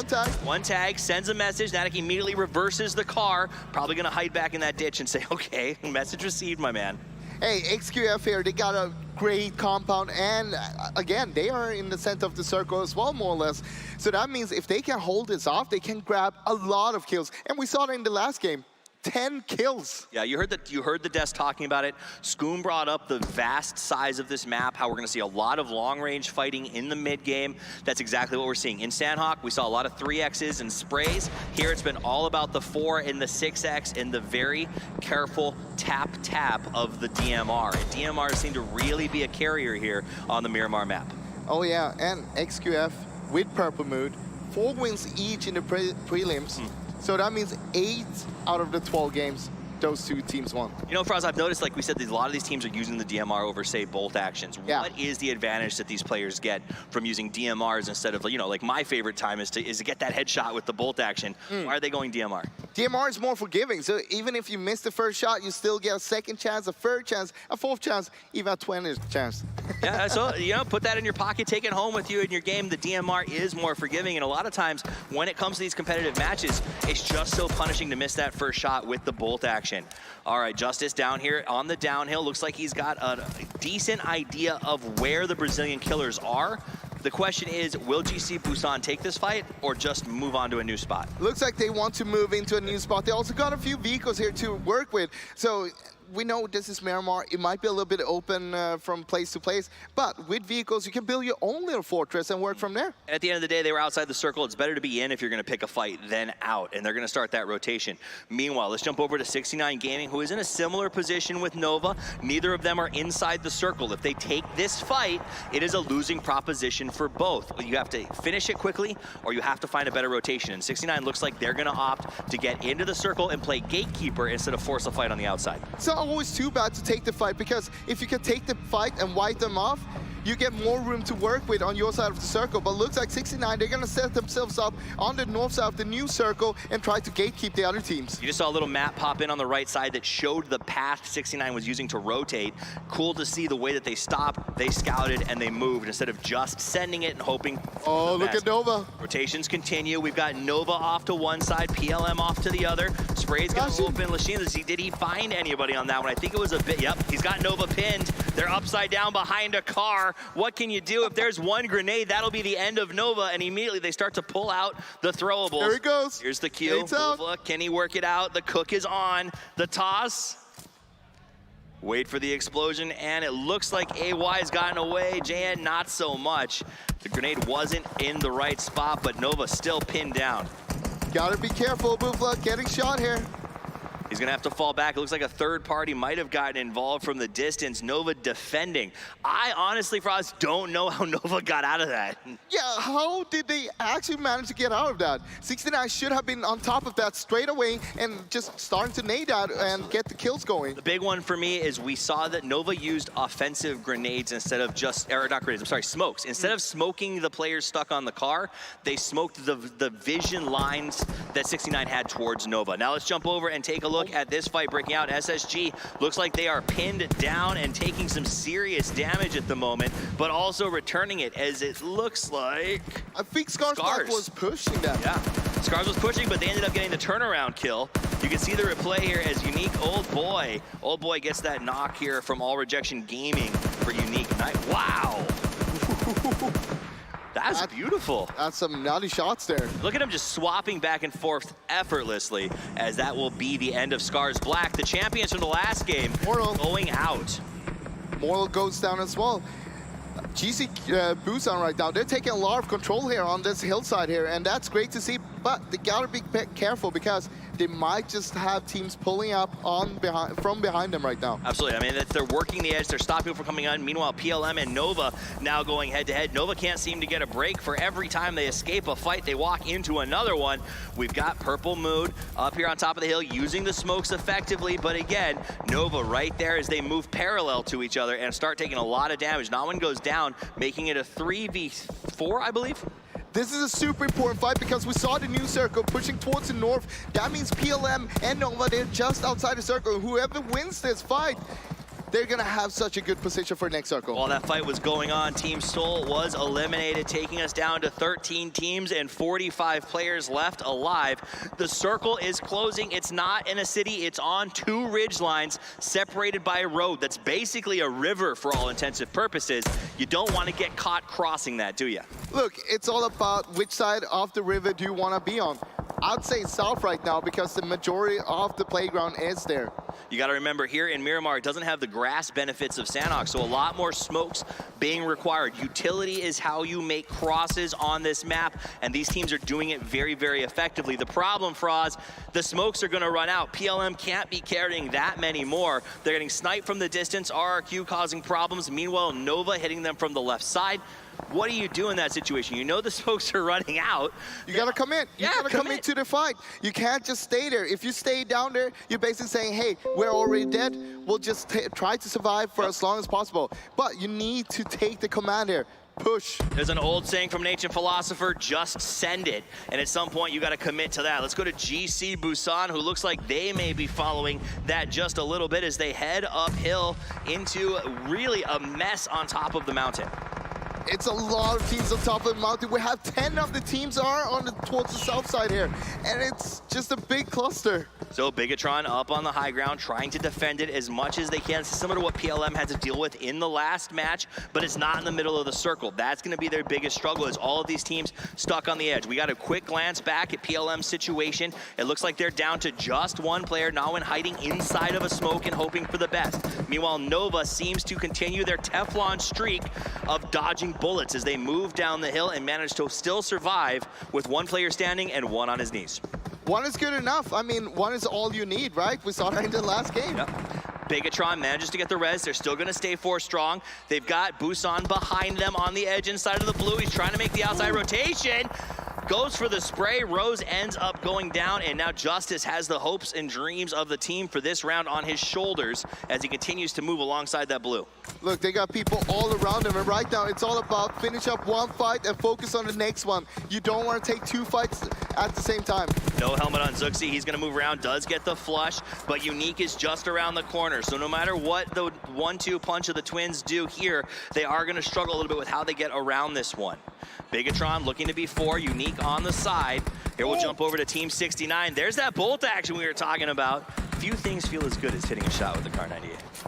Not hitting the shots right now, though, but hey, I'm looking forward to see those heads starting to pop. I like the confidence that it shows. It says that they're willing to take those shots. They're willing to run the sniper and make teams pay the big bucks. Unique trying to throw those. Oh, where are they getting naded from? Is that coming up and over from Bigatron? No, it was from Senior here on the bottom left side. Nice. Hey, if you run up there, you see a nade land next to you, you want to run away. Run away. Yeah, no, we all know the sound of that nade landing next to you and the hope that maybe you ran the right way to get away from the bounce. Look at the hard drift, though. It's going to go to the south where all the teams were. And now Nova and 69, they're still on the north side, but they're the only 2 teams that need to cross the road to get to the circle. You know, a minute ago, Bigatron wasn't in that great a spot, but with a yoink like that, they are right smack in the middle of the action, and they can probably hold up and defend their position, whereas the teams like 69 and Nova have to find their way in, and that is going to be very, very difficult. So we'll jump to 69. Actually, ELG is, I think, going head-to-head with X-Quest at the moment. Paraboy just outside in the blue. That'll be the end of them with a nice little kill. RRQ putting in some serious work in this match. Yeah, right now, it's still anybody's games because there's so many teams, and the ground here, there's so many dips, divots, rocks to hide behind. RRQ giving a message to Team 69 saying, listen, you didn't get the shift. We talked about that road in the middle, how you had to be on the right side of it, and unfortunately 69's caught on the wrong, and that will be the end, I believe, of Team 69. They just could not get out of that position. JN still trying, doing a good effort trying to get into the circle here, but he's got to be careful because RQ, they are waiting for him. Absolutely, and they're going to be comfortably there. Like we said, Bigatron's going to sort of wait this one out. Elite Gaming on the opposite side isn't forced to move. These are just teams that are in a good spot. So as this circle closes, the blue's going to come in. Nova's going to be forced to stand up and probably make a sacrifice here at some point. My question is, can top esports Fireboy, who's hiding right there on the outside next to Bigatron and them, make a difference when he comes in? Well, he's still not inside the circle. We see him move in now. He's going to move towards Elite Game. The thing is, he doesn't want to take the fight. He just want to get inside, get more placements for the team. Same idea, Nova. We knew he'd have to come and make the sacrifice. He tried to take one with him. He couldn't do it. Let's go back to Fireboy, see if he can make a difference. He's by himself. He spots. He gets the knock. Will he go for the flush? The point's a big deal. The blue is coming in. The team is now watching. Ming sees him. Fireboy tries to go for the peek and pop. It's not going to work. Goes for the second, but he's taking a lot of damage. The blue is strong. He's inside, but he is not safe. He is inside. He got covered. I mean, right now he doesn't need to do anything. He can just stay there. But no, no, it came back down. Wait, did it? They backed away from it. That was extremely close to being a team kill right there. He got lucky with the bad bounce, but a beautiful play to stay alive and stay in the mix. All right, the new circle, it's popped to the northeast this time. And right now, it looks like Elite Gaming, they got a good positioning for this game here. All right, now we're down to 3 teams, 12 alive. That means everyone's got 4 up and ready to rock. Ultimately, the blue and the grenades were too much for our last solo as he goes down. The mountain in the middle cannot be climbed. That means we are running basically 3 points of a star, and RRQ is on the pinnacle of that. RRQ. We got Big E-Tron Esports and Elite Gaming. Who's going to take home the second chicken dinner here? Ernie with a great shot to open it up. Senior's going to push in. It looks like RRQ's looking to get aggressive, throwing a lot of smokes offensively in the direction of Elite Gaming. Meanwhile, on the backside, Ernie is fighting off Bigatron. Literally, RRQ's taking 2 fights at once. They baited the third party from Bigatron and then turned on them and got the knock. That was amazing. And that's so good because they know, hey, we just need to hold them off right now. We don't really need to take the fight with Elite Gaming. That's why they put out the smokes towards Elite Gaming so they could just smoke them off and focus on Big E-Tron. Ernie around to the outside. Those smokes are very, very effective as everyone's just trying to figure out what is RRQ doing, but they are on fire. Ernie. The spray is lit. Ernie gets the knock. He's got 3 kills in his pocket and more in the offing as he continues to go. Takes out Bronco, takes out Mig. This guy is crazy. He's on fire. The squid on his back gives him incredible powers as he continues to push, and now he gets to go for the res. Only 1 man left for Bigatron. RRQ is going to get the res and the win. RRQ Athena takes the spot, takes the fight, and Ernie, baby! Oh my God, Ernie. Just mowing down everybody. And hey, they got 13th place in the first game. We're like, where are they? Where's the RRQ Athena that we all know and know? This is the RRQ Athena that everybody expected to show up. There's no question that they earned this victory and took home the big points. Placement plus kills. They put in a heck of a lot of work. A big shout out to some of the teams that had to fight their way. Team 69 had a good start to that match. Oh, yeah. But when the shift went south, RRQ Athena stepped up. You can see them on the stage right now. They're the winners. They take home the chicken dinner in an epic second game to open up these global finals. With that said, Froz, it's from Froz and Toffee. Let's send it back over to James in the desk to break down how that went. That's right, indeed. RRQ Athena with the big victory there. Some surprising late game circles, to say the least. But our current Star Challenge champions from 2018 are able to adapt and hold on strong as they greet any opponents that come their way from the north there on Miramar. Welcome back, ladies and gentlemen, to the analysis desk. My name is Kyle Laris. To my right-hand side, of course, now Scoom, John Allen, and Avenger. Gentlemen, RRQ Athena had the pick of the litter there. They had the right spot for a long, long time, and were able to greet all comers. Yeah, they're just insane. They didn't get that many kills at the beginning. They got the circle that we were talking about, like what happens if you get the circle in the first circle. Yeah. And they had that, but they had a really good split early on. They had 3 guys in a pole zone, 1 guy in a far east hill, and just scouting and getting a lot of information, which I was really keen to see. And then the second circle came in and they started doing a 2-2 split. Didn't get that many kills early game, but you saw the presence in the late game when they had to get fights. They just demolished. And that's the thing, the late game as well. That was a very interesting fight, and they highlighted it during the cast. Where RRQ, they engaged over to their left flank, and then because of the way the circle fell over towards the foothills of the mountain that was just kind of completely in the way, it linearized this fight, right? So they tried to take the fight, they backed off, and then they took the third party at face value and just turned around and demolished it, right? So, and then they were able to have their pick of the litter right at the end. It's disciplined, it's strong, it's exactly what we wanted to see from this team. How RRQ is just one player single-handedly taking on full teams again and again is really surprising to me. It really talks to how strong this team is. Arnie, absolutely insane. Yeah, Very impressive. kills. And you can see even more kills coming in here for Purple Moon as things get down the list. Gentlemen, though, I have to talk about this final circle, or the final couple of circles. You want to play center? Well, tough luck. There's a mountain in the way. What was happening? Like, just constant, for a lot of teams, having to play edge, play around that. It's very rare I see a circle like this, and the kind of dynamics that then come with that, because everyone's having to play around this very central object. Yeah, for sure, and you're forced to take these fights on each side of the massive hill. And you saw Bigatron, I kind of want to props to them. They were on the southern side and they actually cleared out a lot. And I actually have them as one of the teams to do well in this tournament, because they're kind of on the shadow of Team RRQ Athena in the southern East Asian region. Because they're always coming second behind them, and I think this tournament is like, just we by want a small bit. Yeah, and they came second now here again versus RRQ Athena. So it's kind of like the story, and I feel like they're hungry to push this to the next and be that #1 team. But second place, if you consistently get second, that's enough to do it, right? To put you into the top spot, because it's going to be this team, that team, every other which way's team going to be putting. As long as somebody doesn't get consistently #1, and then you're fine. That is true, yeah. I mean, that's the only other outcome. Absolutely. Scars didn't get that good of a game this time around, but I'm looking forward to. I really hope that this is the start for RRQ. I hope they're going to take this momentum and really continue it in. Let's take a look at some of the highlights as well as we continue things on overall. RRQ obviously dropping over Impozo. It gives them a great launch pad to then be able to get themselves in the right spot. Yeah, for sure. I mean, we talked about the circles, but I like that they be proactive and they're trying to be in the better spots all the time. And it's really keen to see them. And like I was talking at the desk earlier on, Scars Black, the curse of winning the first game. And the second game, we saw them in the first engagement losing 2 players and ended up coming actually 15th place. So it's like a chicken dinner curse. I think it's just that overconfidence. You just like win and you're like, oh, on top of the world, I'm going to kill everyone. And suddenly, no, that's not the way. Everyone else here is really good, and just turn it down a notch, you know? Certainly very prevalent. But overall, I've got to say, Avenger, it's rare that, it's rare that the desk's actually right. And we actually got a great opportunity to set the scene for how you play when it comes to those middle strategies, when the circle centers on you very early.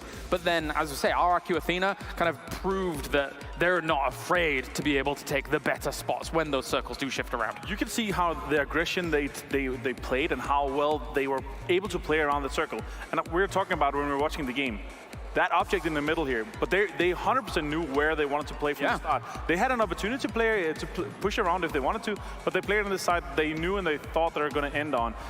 One other play I really love to see is they saw there was a crate kind of up the hill, it was kind of sliding down. He tried to take a car to drive up the mountain to get additional level 3 gear. It talks to how greedy and how much kind of space they have in the team. And Arnie obviously being able to take down nearly a full team himself. Very impressive stuff.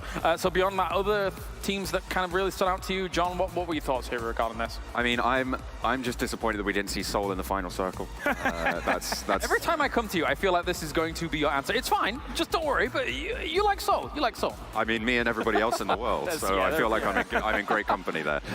Certainly the rest of the chat, I'm pretty sure we'll agree with that one. But I think that, to be fair, it's kind of the RRQ Athena show on that one. They just position so well, it's difficult to pick someone else. Although I was actually talking to you, Erangel, during the game about how unique we're going to have a little bit more pressure. We saw them actually further towards the end than certainly they did last time. And the way they were able to play around and the strategy and the fights that we highlighted earlier does come into play a lot more on Miramar, and I think we saw a little bit of that going in. Well, let's take a look at our top 4 here from game number 2, of course, as we have our dream team crafted and molded together to present to you as a whole here. No surprises, Ernie is going to be leading that charge there for RRQ Athena. Oh boy, from Team Unique Leader from Elite, and Ryzen from Big E-Tron. I've got to say, gentlemen, Southeast Asia is such a powerhouse when it comes to PUBG Mobile that it's great to see these names going to be kind of popping up, and we expect them to be popping up a lot throughout the weekend. Yeah, for sure. I mean, we saw it in the prelims at Purple Mood. They're from Southeast Asia, and they won the prelims. So, like, Southeast Asia is definitely one of the top regions in here with RRQ Athena and them. And not only that, they were the third-place team from Southeast Asia, right? Because the top 2 teams went through, Big E-Tron and RRQ Athena. They straight qualified. So the third-place team came top in the prelims, right? So that gives you a little bit of a scope as to what they're capable of. Yeah, of course, some great players listed there, but also you can vote for your favorite players that have been playing here throughout the tournament as a whole as well. Go over to Twitter and use the hashtag #PMCO, and then you can vote for who you think is going to be your MVP player here for all of this. That's all one word, no spaces, apart from the underscore, that's good. And also, you can vote for your MVP team as well with the hashtag #teamname _PMCO. Don't vote for hashtag #teamname _ Don't vote for them, vote for Team Unique _PMCO. I'm not showing any favorites. You could vote for any single one. But the point is, replace the team name. So what I'm expecting on Twitter now is to just be flooded with hashtag #mortal _PMCO and hashtag Team Seoul _PMCO. I think a lot of that might occur. Yeah. So that's something that we've got to be looking out for as things go on. So anything else that you guys want to take away from that, Avenger? Any other final thoughts from Miramar? Obviously, the circles, how they played out, the shift down towards the south. I was surprised only to see one team on the northern side. Yeah. And it was unfortunate for them. If it shifted towards them, they were actually going to be having a really good game, just scoping up all the kills that are coming from the south. But overall, lovely to see how the kind of the macro plays really played in this game. All right. Well, thank you very much, gentlemen, as I now take a walk down Kyalaris Avenue here once again. And I'm joined by Mr. Seven. How are you doing, my friend? You enjoyed that game? Baby, I loved it. I loved that game. And there's actually just one main play that I'm going to be talking about, and is actually in regards to RRQ Athena Ernie. And this was phenomenal. Just watch this, and then I'm going to go ahead and just break it down for you. That right there. And in case you didn't see it, I'm about to actually go ahead and zoom it in. My man, RRQ Ernie, was barely able to go ahead and see him. And as you can spot, just barely able to see that head. And actually, if you're able to tell a little bit more, is he's able to get that knock. And as soon as he gets that knock, he pushes up a little bit more and suppresses fire other people. Now, right after that, you can start seeing just the synergy that they have together, because as soon as Ernie starts to move away, he's going this way. He's like, I need to go ahead and fall back. I need to go ahead and just finish reloading. G9 is waiting for him, and he's going to go ahead and move up and start just suppressing, firing the other team, which if for some reason Ernie would have went down right here, he would have I don't think RIQ Athena would have won. And this was just the main play of that game. I think the most impressive thing for me was the flick onto the second target on the ridge as he goes around. And as you're saying, for the rotations, Ernie has less health than his teammate coming around. So swapping those positions out, because you have less health, maybe get a better position. Definitely, and it worked out to their advantage. Just the suppressive fire right here. Once again, that is so hard to do. And then just the quick snap, as you were mentioning, that is just, it goes to show their skill and their level. Quick snap, hashtag quick snap, I like it. Thank you very much, Seven, of course, as that does it for here, of course, for that analysis segment. Let's head over to hear from RRQ Athena. I am with Ernie from Thailand's RRQ Athena.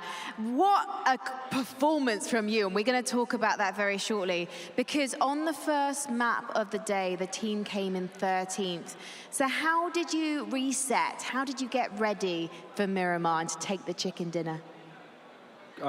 ก็เราดูทีมอื่นๆมาจากตาแรกก็คือเกิดข้อผิดพลาดได้อันดับที่ไม่ค่อยดีก็ดูว่าทีมนี้เล่นสไตล์ไงแล้วก็เอามาปรับเพื่อสู้ในด่านมิรามาต่อครับ We are looking for this is the first time it's not good but now we can and adapt for our team and to get the chicken dinner for tonight. Now, you had the first circle in your favor. So how did you decide as a team to take things and move from there? อะไรนะพี่คำถาม ว่าใน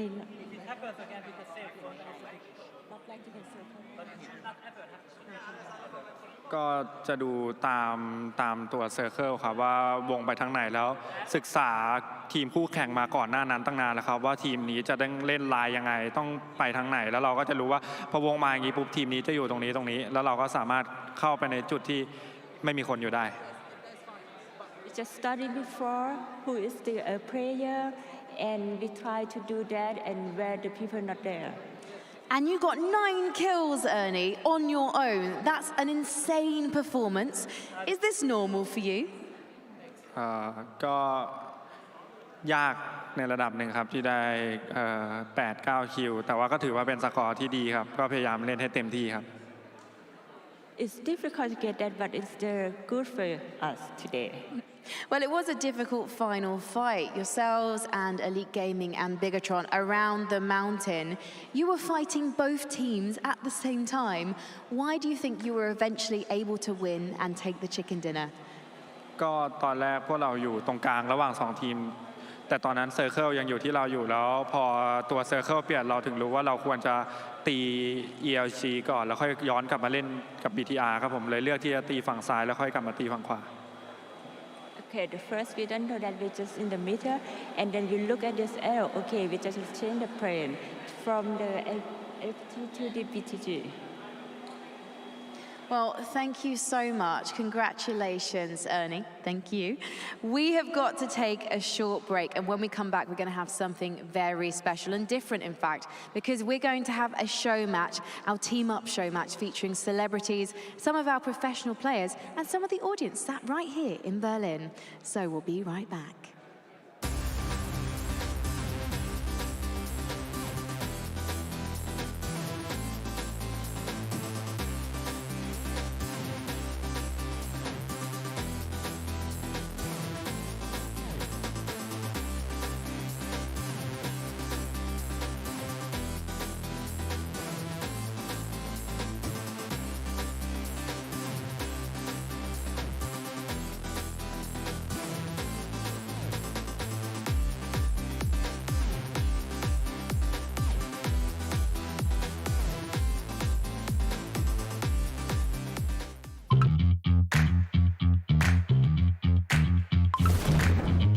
Disruptions getting in your way? Focus up with competition mode. Up your game with the Vivo V15 series. Vivo.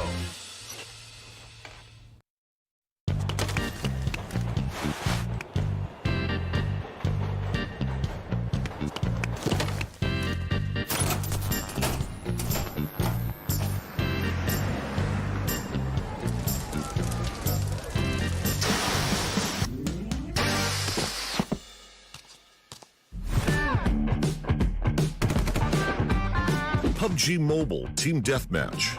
Anytime, anywhere, there is a better choice.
จุดประสงค์ในการแข่งเกมครั้งนี้คือพวกเราก็มาที่จะเพื่อได้รับชัยชนะครับแล้วก็เป็นแชมป์อย่างที่พวกเราเหนื่อยและการฝึกซ้อมกันมาครับรูปแบบเกี่ยวกับทีมก็จะมีหน้าที่อยู่ทุกคนจะแบ่งหน้าที่กันแบบละเอียดอย่างชัดเจนครับว่าจะมีซูมก็จะเป็นตำแหน่งสเกาต์ครับส่วนอันเจ็ตเปอร์ก็จะมีตำแหน่งที่เป็นซัพพอร์ตส่วนนาวินจะเป็นแอตแทคเกอร์และส่วนตัวผมเองซีซัสก็จะเป็นตำแหน่งแอเจลกับสไนเปอร์ครับจุดเด่นจุดแข็งของทีมเราก็น่าจะเป็นเรื่องของทีมเวิร์คครับผมว่าทีมเราเล่นกันเป็นทีมได้ดีแล้วก็การสื่อสารกันได้ดีมากครับ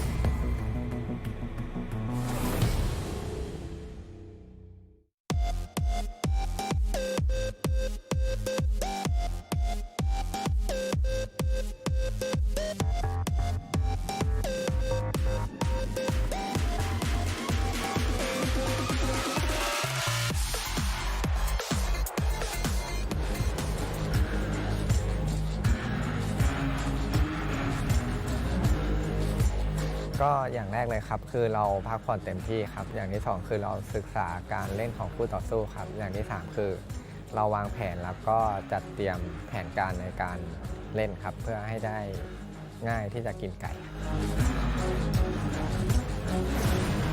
ก็เริ่มจากตัวผมก่อนครับทีนายหน้าที่หลักของผมคือสเกลครับคือหาตำแหน่งให้ทีมเข้าวงในจุดที่ปลอดภัยครับแล้วก็ D2E ครับเป็นแอคแท็กเกอร์กึ่งซัพพอร์ตครับแล้วก็ซีเนียร์เออร์นี่ก็เหมือนกันครับเป็นแอคแท็กเกอร์กึ่งซัพพอร์ตครับ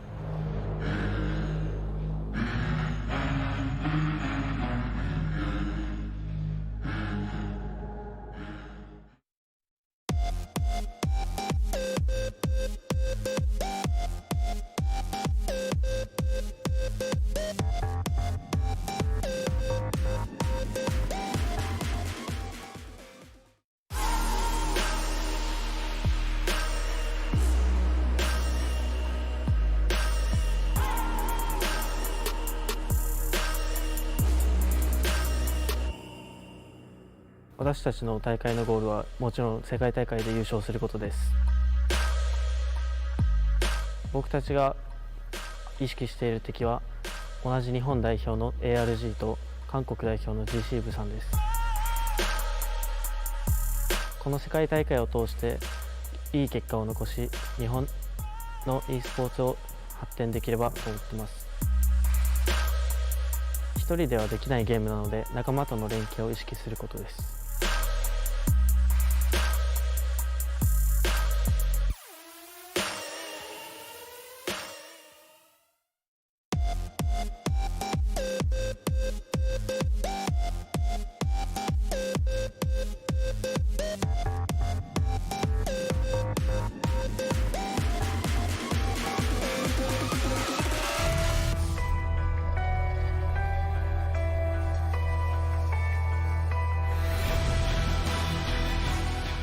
Prepared for the event by watching a lot of film, practicing every day, nonstop, making sure that I was fully prepared. My goal for this tournament is to come out at least top 3. I mean, everyone's goal is going to be #1 to place first, but at least top 3 is a big goal. to my fans, I just want to say thank you so much for supporting us, SSG and North America. We want to go out here and really show out and be somebody that North America can look up to.「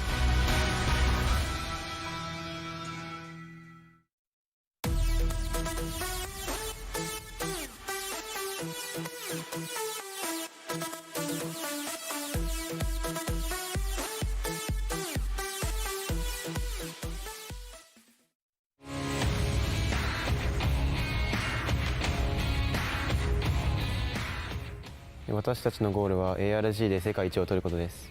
自分の持っているスマホ端末などを使って練習してきました。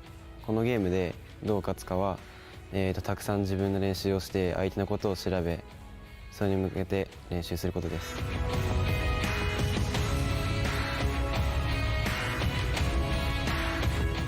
ファンに伝えたいことは、プレリムズでいい結果が出せなかったので、グランドファイナルでは ARG が一番強いというところを見せたいと思います。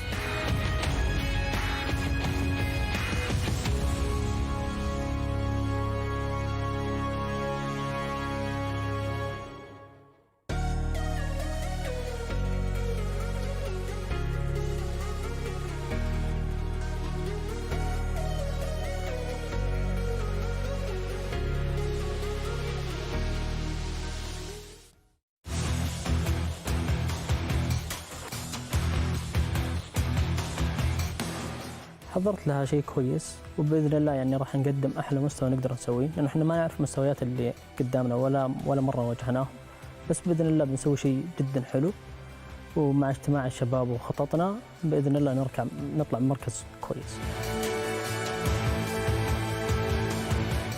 احنا بنسوي اللي علينا وان شاء الله باذن الله راح مع جهودنا ان شاء الله يعني ناخذ مركز حلو اول باذن الله. وإذا اشتغلنا كتيم وورك فراح نجيب مركز حلو بإذن الله.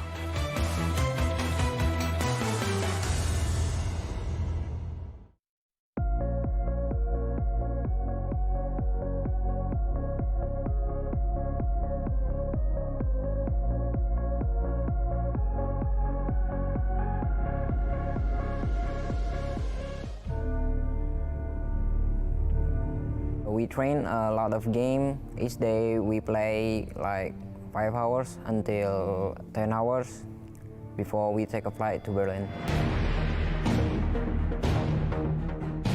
Fun fact about my team is we fighting every time and we joking every single match of tournament. My brothers is also playing in this team and we always fighting. We have a different agreement every single match. Thank you for support my team and for my country for fighting in this tournament at PMCO Global Final in Berlin.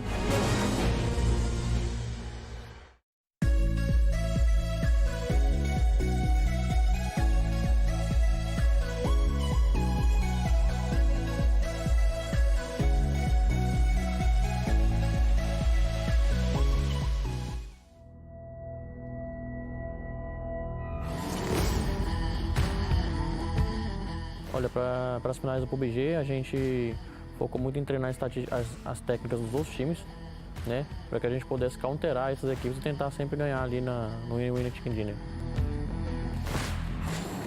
A maior força do meu time hoje eu acho que é a estratégia. A gente estuda bastante as outras equipes, tentando sempre entender como que eles trabalham para a gente poder tentar counterar essas estratégias. O que eu acho dos outros times é que eles têm um nível muito alto. A gente está sempre lutando também para chegar nesse nível e que não vai ser fácil, mas a gente vai dar o nosso melhor.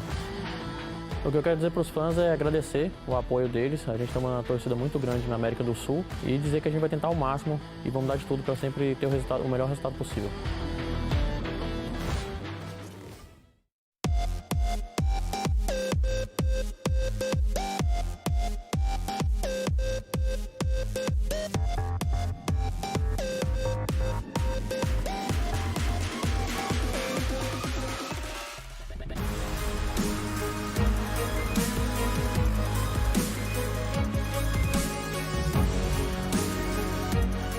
이번 대회에서 목표는 한국 대표로 출전해서 PMCO에서 1위를 하는 것입니다. FC 부산의 가장 큰 장점은 어린 사람들의 피지컬과 그런 늙은 사람의 매지컬이라고 생각합니다. 제일 무서운 라이벌은 한국 팀이었던 TOP 팀인데 떨어져서 더 이상 라이벌은 없는 것 같습니다. 코리아 넘버원.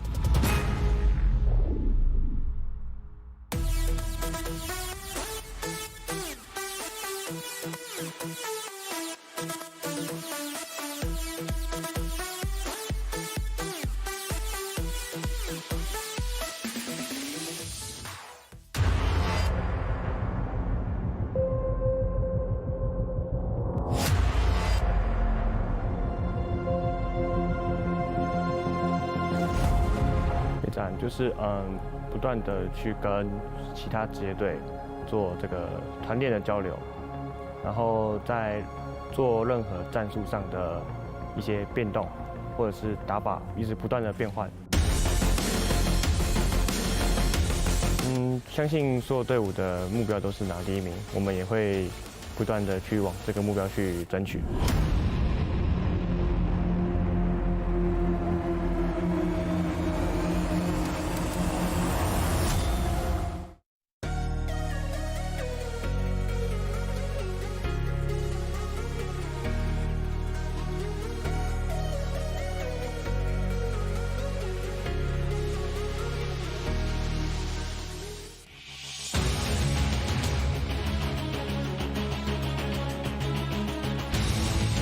Yo me preparé para PUBG Mobile Club Open con mucho tiempo de entrenamiento y preparación con mis compañeros, estudiando los demás equipos y poniendo mucha estrategia de parte nuestra.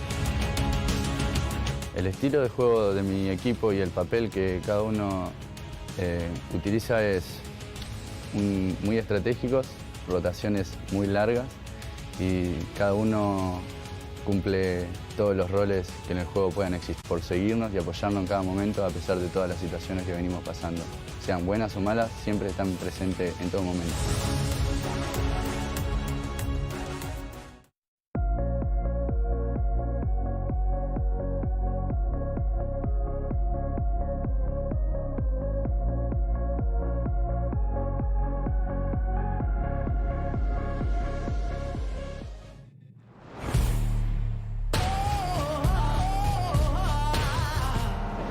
Me and my team, Team Soul, we met through a very professional contact, and later on we became friends, and our synergy kept on increasing. We became more and more good friends. We kept on meeting each other. Apart from playing games, we used to go for short trips, and now we are, best friends, all of us.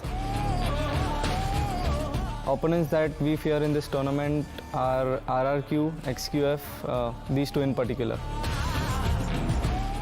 Thank you so much, guys, for all the support you've been giving us, providing it to us, and keep supporting and we'll keep delivering. Thank you so much.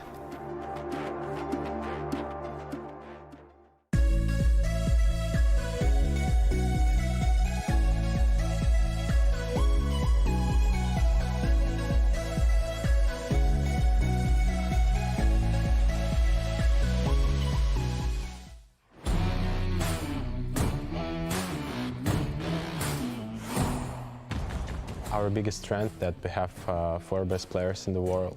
Our team's play style is smart, aggressive.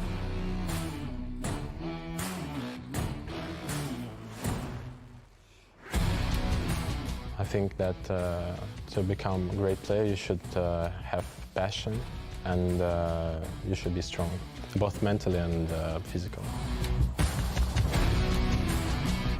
I think we are prepared for every team on this stage, on the global finals. The key to success is to not fear anyone.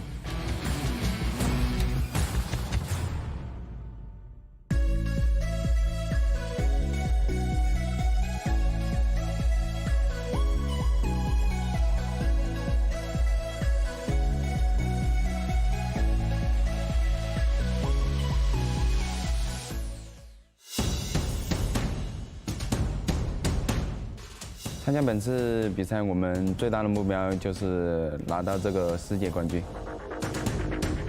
我感觉做一个很强的选手的话，你要自己有自信，然后最主要就是自信，然后就是要对这款游戏有热爱。玩这款游戏就是我感觉诀窍就是多玩就行了。在玩的时候就你基本上自己就提升了。我们有足够的信心，赢得本次比赛的胜利。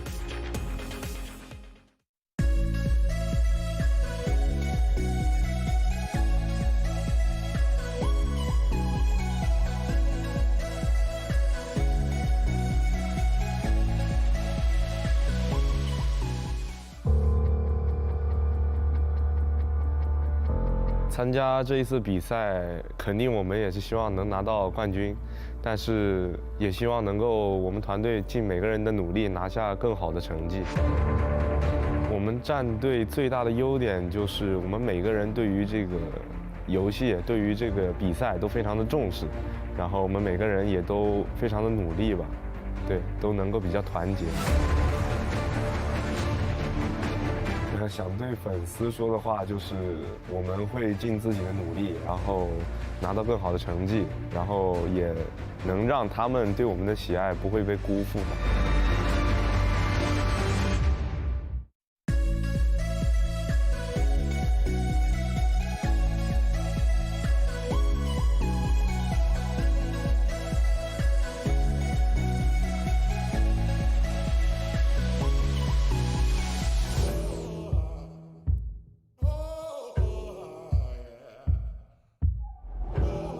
我觉得我们战队最大的优点是4个人齐心协力，以及我觉得胜于其他队伍很多的运营，因为我觉得我们队伍的运营强出其他队伍很多，再加上我们4个队员比较强大的实力，我觉得加在一块就是我们队伍最大的优势。我想对粉丝说，谢谢你们一直以来支持我们 Top Esports， 我们也会通过本次世界赛来向你们展示我们真正的实力。大家辛苦了，谢谢。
welcome back to the PMCO 2019 Global Finals. And up next is the Team Up show match. And before we begin, please welcome Vincent Wang, General Manager of the Global Publishing Department at Tencent Games, to share how the Team Up campaign started.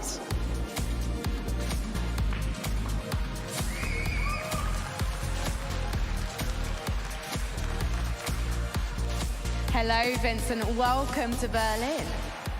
Thank you, Frankie. And hi, everyone. This is Vincent. Frankie, you were asking about the team up ideas, right? I was. Yes. Actually, after we launched PUBG Mobile last year, we've been working closely with the players and also partners in creating rich and exciting contents for everyone. After PUBG Mobile grows even bigger, we noticed that the game has becoming a bridge in connecting people from all over the world. And the game actually encourages people to team up and to face challenges. So that's the reason why we have the team up idea. And oftentimes, you will notice that maybe the one playing with you is a superstar. Well, speaking of superstars, Giannis, I'm so excited. I said Vincent, I should say, because I just revealed who the superstar joining us on stage is about to be. It is, of course, Giannis.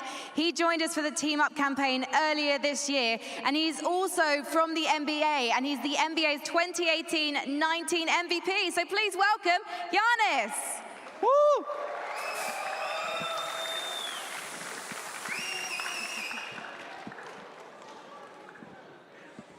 Giannis, welcome to the stage. Thank you so much for joining us.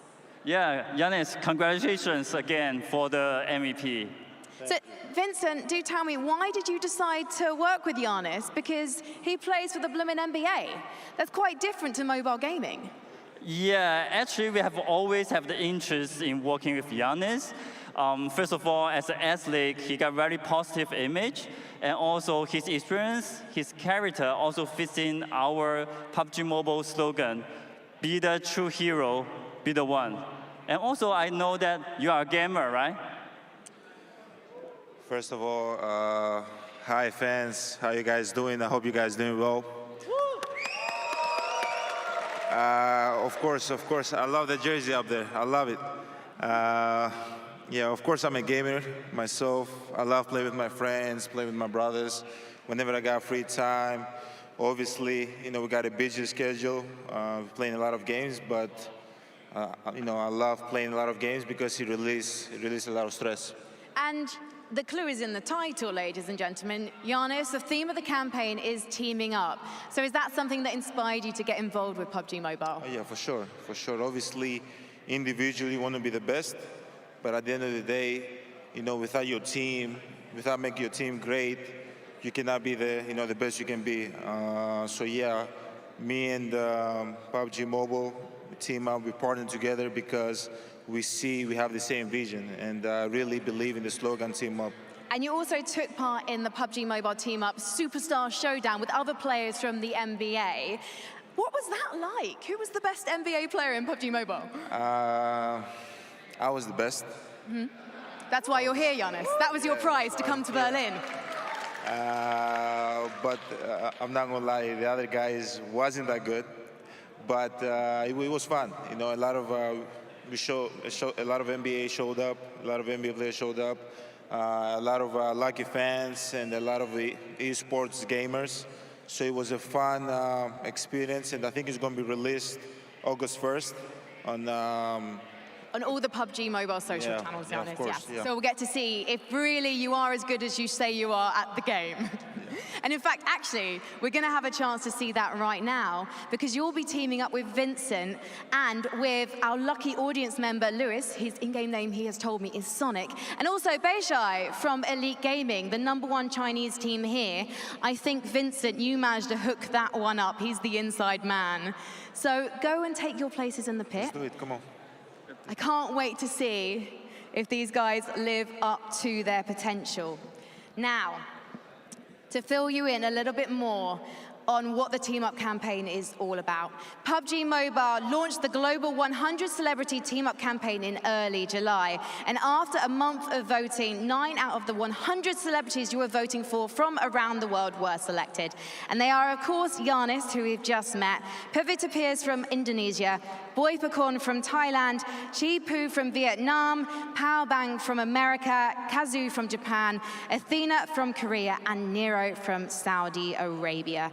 Now, the Night Flare was meant to be online sensation, mysterious YouTube from India, but she couldn't make it, unfortunately. So, from the PUBG Mobile India team, we have invited Karan to take her place. Yes, thank you very much. Some support for Karan, please. Our last minute stand-in. No pressure, Karan. Now, brace yourselves, ladies and gentlemen, because it is time to find out what happens when celebrities, pro players, and some fantastic audience members team up to show what PUBG Mobile is all about. And to cast this match on Sanhok, it's gonna be Froz and Toffees. That's right, welcome back to the desk, of course, as we'll get into that in just a few moments' time as we have a little chat about everything that's going to be going on. Gentlemen, I'm happy to see how much confidence Giannis has when it comes to who's the best. Well, me. I love the competition is not that good either. Just put it down out there. I'm looking forward to them competing. Yeah, very impressive stuff. Obviously, we're going to be on Sanhok once again, gentlemen. And talk to me about Sanhok as a whole. You know, a lot of people tuning in around the world may not know too much about how Sanhok operates, how it plays out. We did play it at the start of the day 7, so talk to me about it. Well, we'll talk to you in a bit, 7 here, as I'll start over with Avenger to get things going. I think they might have me instead. I was sat down here, I've been hot mic'd. Oh, hi, John. How you doing? Hi, John. I'm just off camera. Come on. Here we go. Why don't you use my mic? Here you go. Speak in this one. No, this is absolutely not the play. Obviously, Sanhok, it's gonna be some close combat fighting. Obviously, we're not gonna see too much of car play. We're gonna see them fight off the start. I'm looking forward to see if we're gonna see some fights in boot camp. I'm looking forward to see if we're gonna see some hot drops. But let's see how the in-game leaders they're gonna act and how they're gonna be fighting it all out. Yeah, I think there's going to be fun clashes. I mean, the Sanhok is not so much about macro play and strategy. It's really about just taking fights and just having fun, you know. So I feel like this is going to be a perfect map for the show match to play. Let's do a 7 test. Check, check, check. Well, I've got you. I can hear you. Yeah. All right, sweet. Hell yeah. Sanhok, my I'm back, baby. Sanhok. Yeah, as we saw, complete mayhem there towards the end. And what will we see from these celebrities? Are they going to go ahead and maybe try to go a little bit hot drop, or they're going to go ahead and start playing it safe? I know we do have some PUBG Mobile experts out there, like my boy Powerbang, Athena Gaming, which they might have an extra edge there. All right, well, of course, the crowd couldn't hear that for the moment, but I think it is going on stream, so don't you worry. Awesome. Don't you worry. And in general, kind of seeing how the teams shake up, how do you think there's going to be the role allocation here? Because actually, you know, you've got your celebrities here, along with Alan Walker, as well as Giannis, etc. But does the pro take over? Do they allow the celebrity to be able to take the reins? What are your thoughts?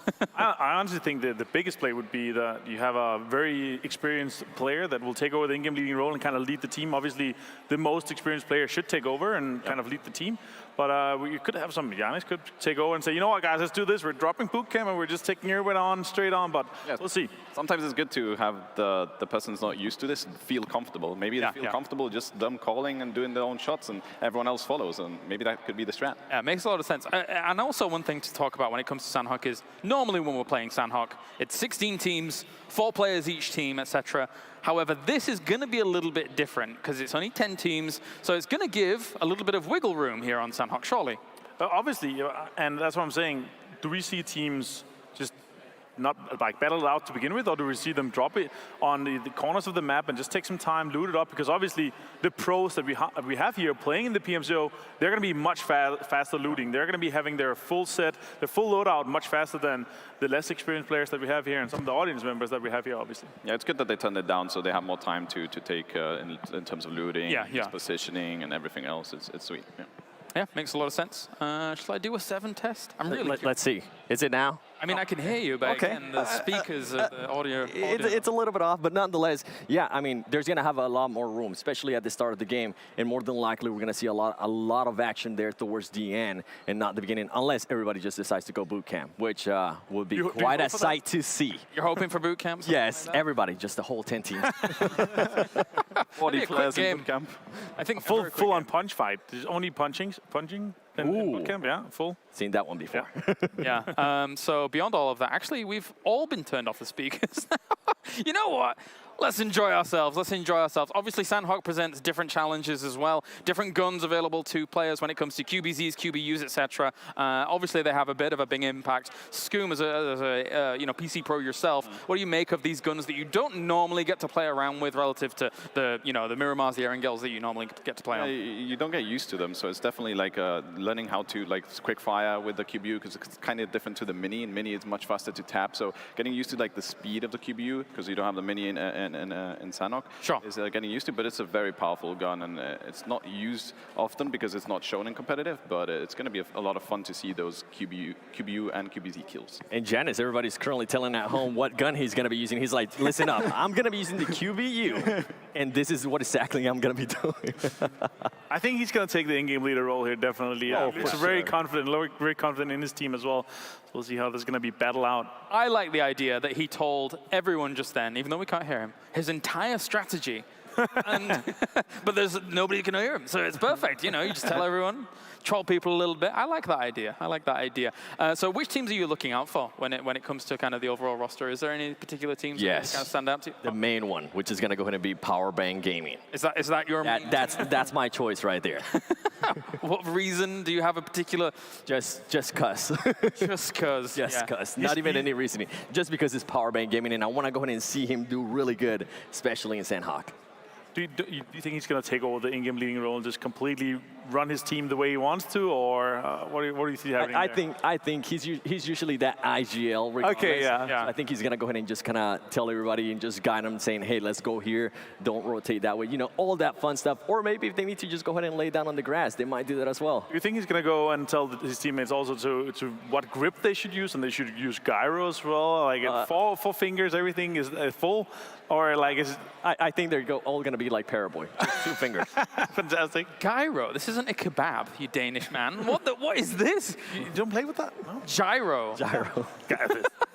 Sorry, this is my second language, okay? All right, okay, I'll stop teasing you so much. All right, well, thank you very much, gentlemen, of course. I personally am putting a €50 bounty out on Powerbang, just so hopefully that we can go down early. I would like to see that. So he get annoyed, his team might get annoyed. But the most important thing is that Powerbang is annoyed. All right, well, thank you very much. It's time now to head over to our game to get things going. It's our show match here. It's team up time here at PMCO.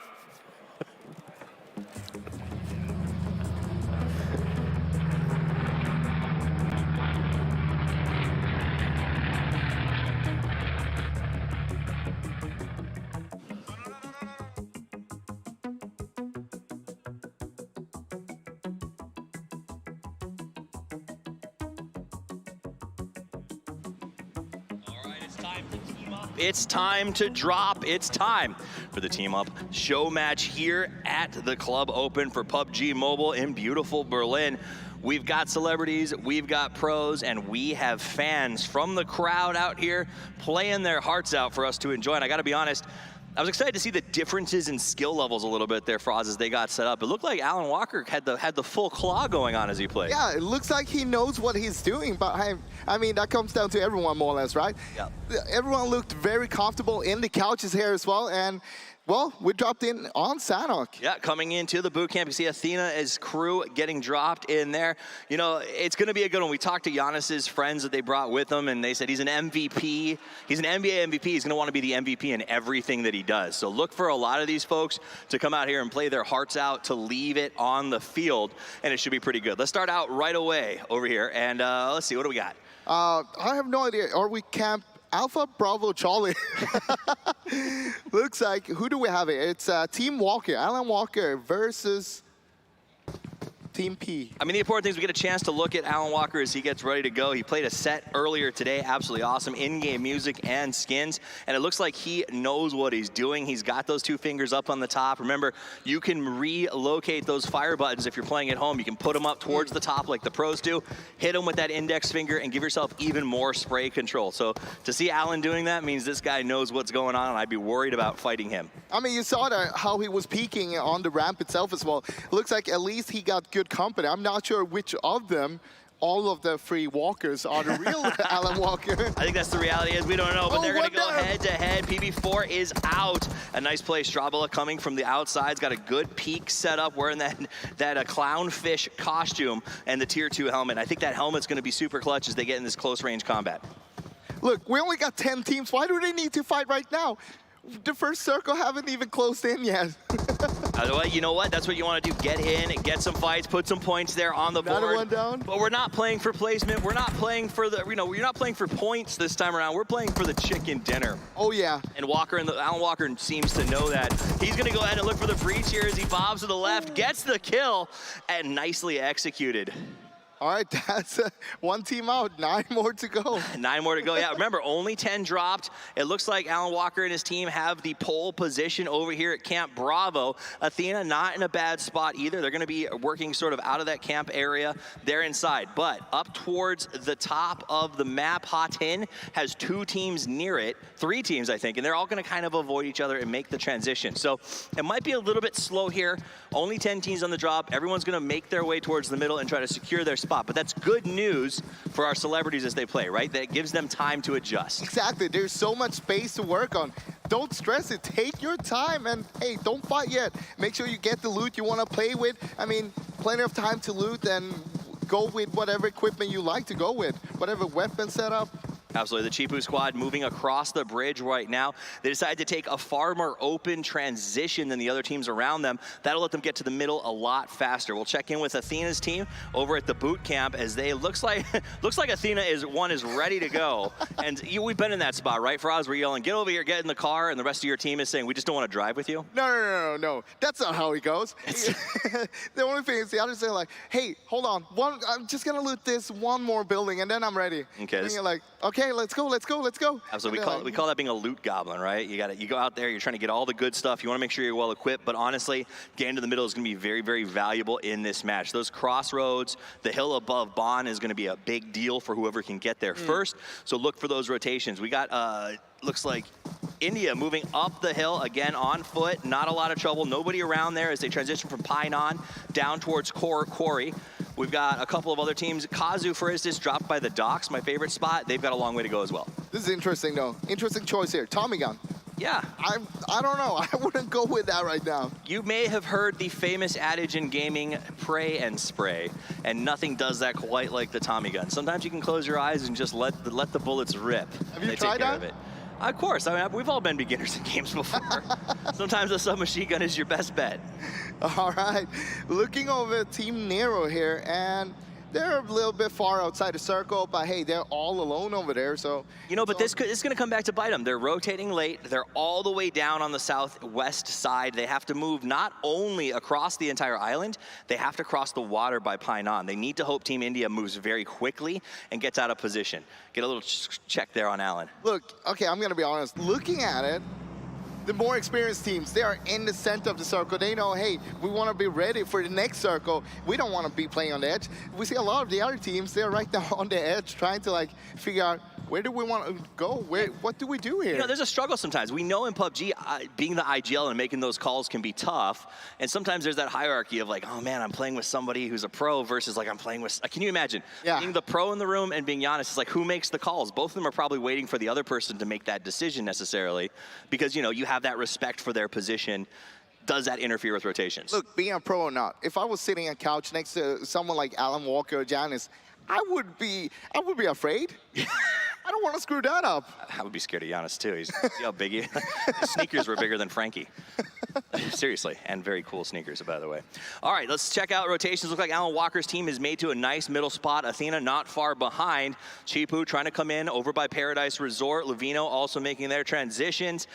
Kazu, coming up from the dock, should be moving out there relatively soon, and we'll check in with Pavita Pierce's crew as they have crossed the river coming out of Camp Charlie, and they're doing a good job of scouting around the cave before they move up past the quarry. The problem is India, not far north of them, may end up being the first fight we see in this match. So Giannis is actually playing with Vincent, as we could see there in the picture-in-picture. And it's nice to see what they're doing. Looks like most of them are just chilling. They're like, I wish I had that level of chill that Vincent has when he plays. He like literally leaning on one elbow. Man, I'm playing with the NBA MVP. Doesn't like, I'm just cool. It is what it is. That guy's got ice in his veins. All right. There is a drop on the east side there, and it looks like someone might be going for it. Maybe not.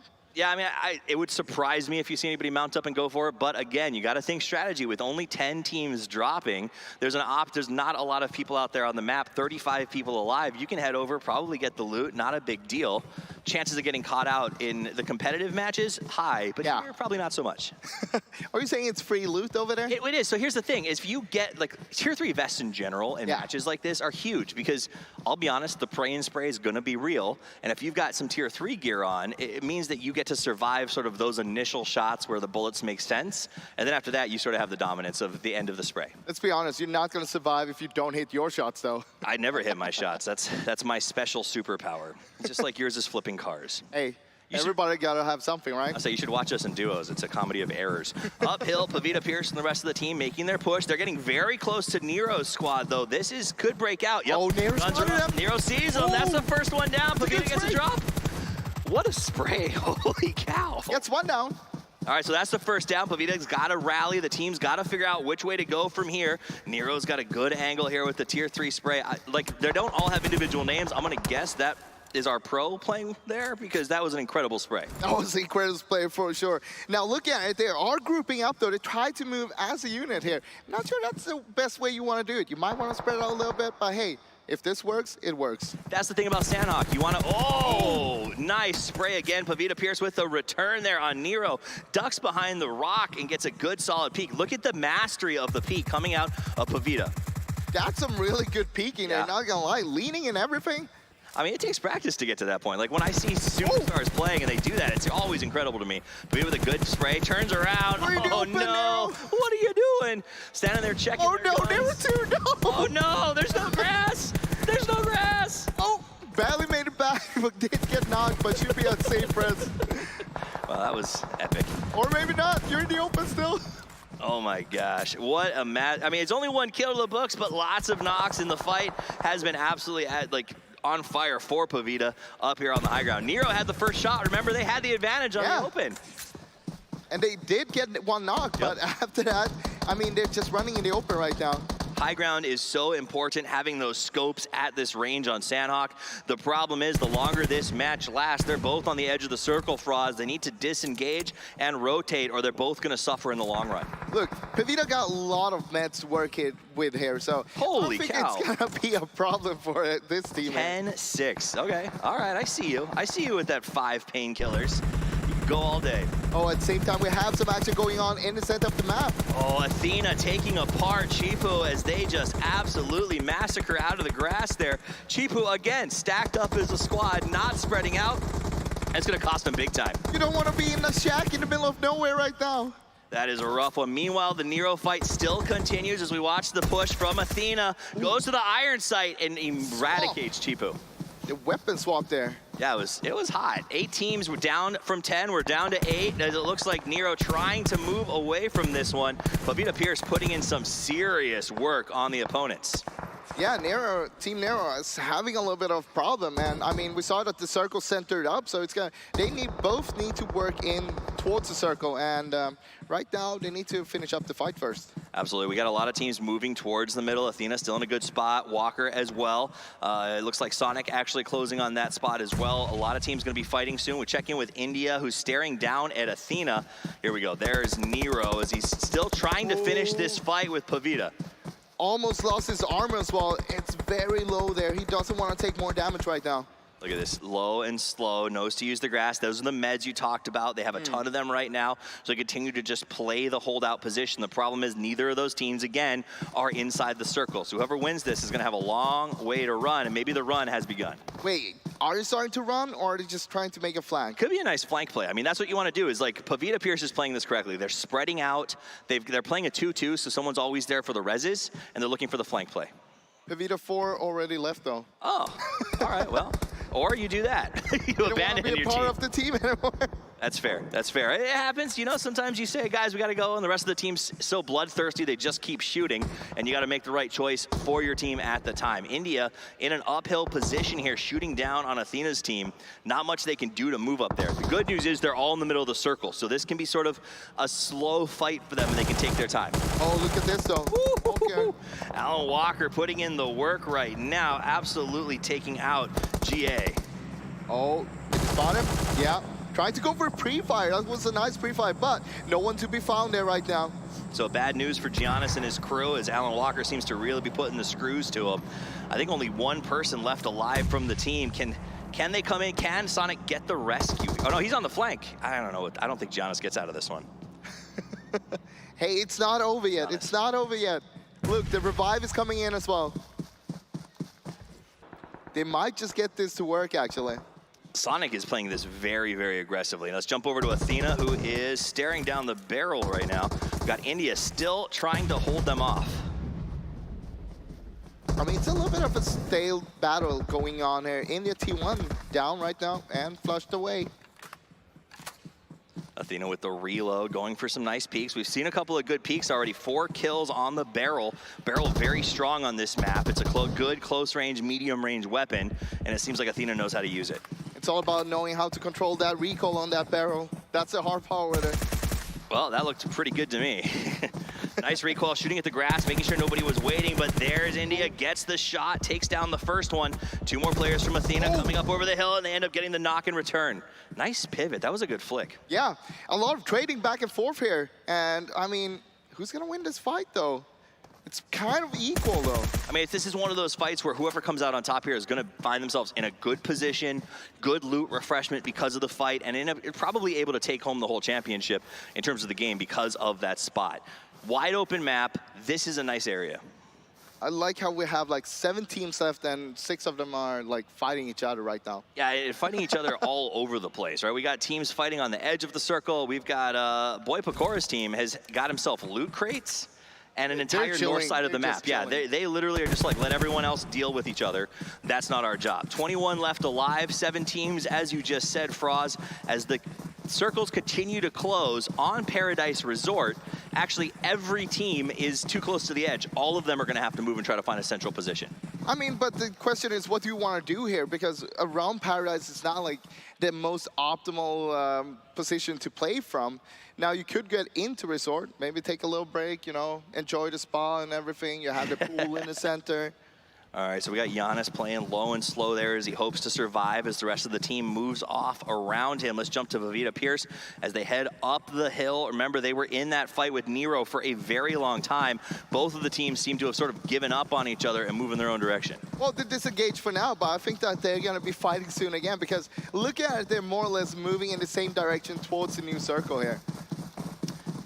Again, BUYTICKET's team is like set for this one. Every time I check in on them, they are just running in the distance, happily waiting. Kazul, he seems to know exactly where, I'm pretty sure that's Giannis is, and I don't know if he gets out of this one. This is one of those moments, he's gonna have to just go for it, right? This is oh no, this is the finals. This is that moment where you just gotta take the ball and go for it. You gotta try to get the knockout, but a 1v4, I don't know, man, and 23 in the chamber. Wait, what's going on? They're just looking at each other. Is this collusion going on? No, I don't think they see it. Remember, they're tabbing the yellow on and off so you get a good feel for where they are inside of the grass. There it is. He got the knock. That's 1, but only 9 bullets left in the chamber. What do you do here? 9 bullets? All 3 headshots. bullets per person. 3 bullets per person. It's got to be a headshot or it's not going to work. Or you wait it out and you hope they just abandon their buddy and leave. Well, he doesn't have any armor either. So he's out of armor. He's got the painkiller running. That should at least be enough to get him up to full. Kazu is going to take some shots down into his direction. His entire team is discussing the options. They're too close to the edge. They know they don't want to stay here that long. That's the only hope, I think, for Giannis. Look, they literally had the fight just a moment ago. They should know it's only one left. Let's just rush them. That's what you should know. But there is the fear that, you know, maybe they know who they're up against. Maybe they know this is the 2019 NBA champion. This guy wins in the clutch. You can trust him. He's the one you give the ball to when things are going bad. Maybe he gets the win, right? Hey, okay, let's take a look at it. He's going for it now. Oh, that's it. That's it. Well, you win some, you lose some, right? This time it was a loss. It was a loss. But a win for Kazu and the boys as they come out with 4 alive and they get a little bit of extra loot. Remember, there was 4 players there. They won't be getting much ammo off the body. Well, let's be honest, the last person didn't have any ammo. That's a fair point. No ammo, no meds. So that said, they've got to make the transition. BUYTICKET hasn't used any utilities. They haven't used any heals. They haven't even burnt a bullet yet. So they're going to be in a really good spot, sort of gatekeeping Kazu and his team as they come in. We'll jump over to Nero. Remember, these guys fought with Pavita Pierce. They've been having a running pitched battle for what equates to the last 15 minutes or so. And both of these teams are suffering heavily because of it. Yeah, they're suffering heavily, but at the same time, hey, it's so much space on the circle. You literally can just go and grab a little bit more loot if you're brave enough to go to a compound, because you never know what lurks there. You never know what looks like. I mean, that's the thing about PUBG. You don't know what's in the grass. Honestly, you don't even know who you're going to squad with sometimes. I think that's the whole fun part here, is this idea that sometimes the person on the other side of the avatar could be someone famous. You could be playing with the MVP or an actor or a singer who everyone knows. And you know, they also get to enjoy that sort of moment of no one knowing who they are and just getting to play their own game. I gotta love that. Athena in the middle of the new circle, south of Paradise Resort. They're holding that high ground cliff area that is almost impossible to breach for us. Well, it's also kind of dangerous though, because if you start taking a fight, someone just might try to third party you from another angle. Speaking of who might try to third party, BUYTICKET and the team, they're gonna make a nice move around here as they mmove up towards Paradise Resort. They will have the high ground against Athena's team, who's taken up a defensive position here. I think BUYTICKET is, I mean, they're just really, and look at this rotation. So BUYTICKET and the guys are actually going long around the north, so they're avoiding all of this cluster that's happening with India and Pavita Pierce and Nero, who are all pretty much going to have to mix it up. Well, remember, they came from the north in the first place, so they know, hey, there wasn't anyone there with us. We can just go there. It's totally free. And they know, they heard the fighting from Kazu as he fought sort of down south of them. So they know they can avoid that as they rotate back up around the north side of Paradise. But the problem is they're going to have to do a little bit of urban warfare as they clear their way south through Paradise Resort if the shift happens there again. So we'll see if somebody else tries to crash in. Look at India here, though. Spotted Pavita's team across the road, but he needs to get over there as well because the circle is on the other side of that road. All right, nice. Yeah, he's just camping, waiting, hoping for the best. Pavita Pierce really, I think, in a pretty good spot. They managed to keep 4 alive during that last big exchange period. Oh. What? All right, Nero, I see you. That was actually pretty impressive. Like, through the grass, just knocks them down, and then Nero makes the smart choice, and they relocate. The shooter immediately slips off to another position. Remember, if you get the knock or you get the kill, relocation is always the first step. Find a better spot for the second shot. Look, this is the chance for India right now to actually move away from that fight because he heard the shots coming in, he saw the knock. Let's go, let's go. Let's go, let's go. Look at him running. The ultimate battle cry, just got to get out of there, run back towards the blue and ride it like a wave as you make a rotation away from the threats, right?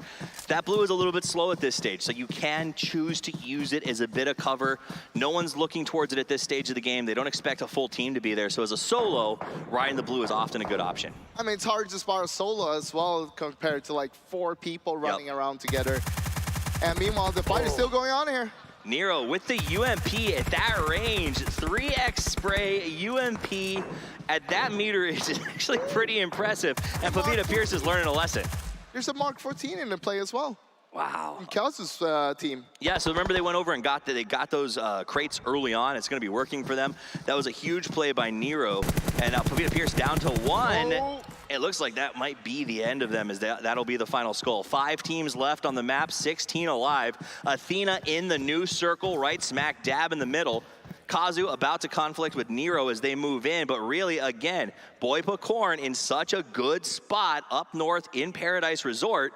I don't see them having anything to fight until the final 3. I mean, yeah, you don't need to move out of there, but hey, look at this.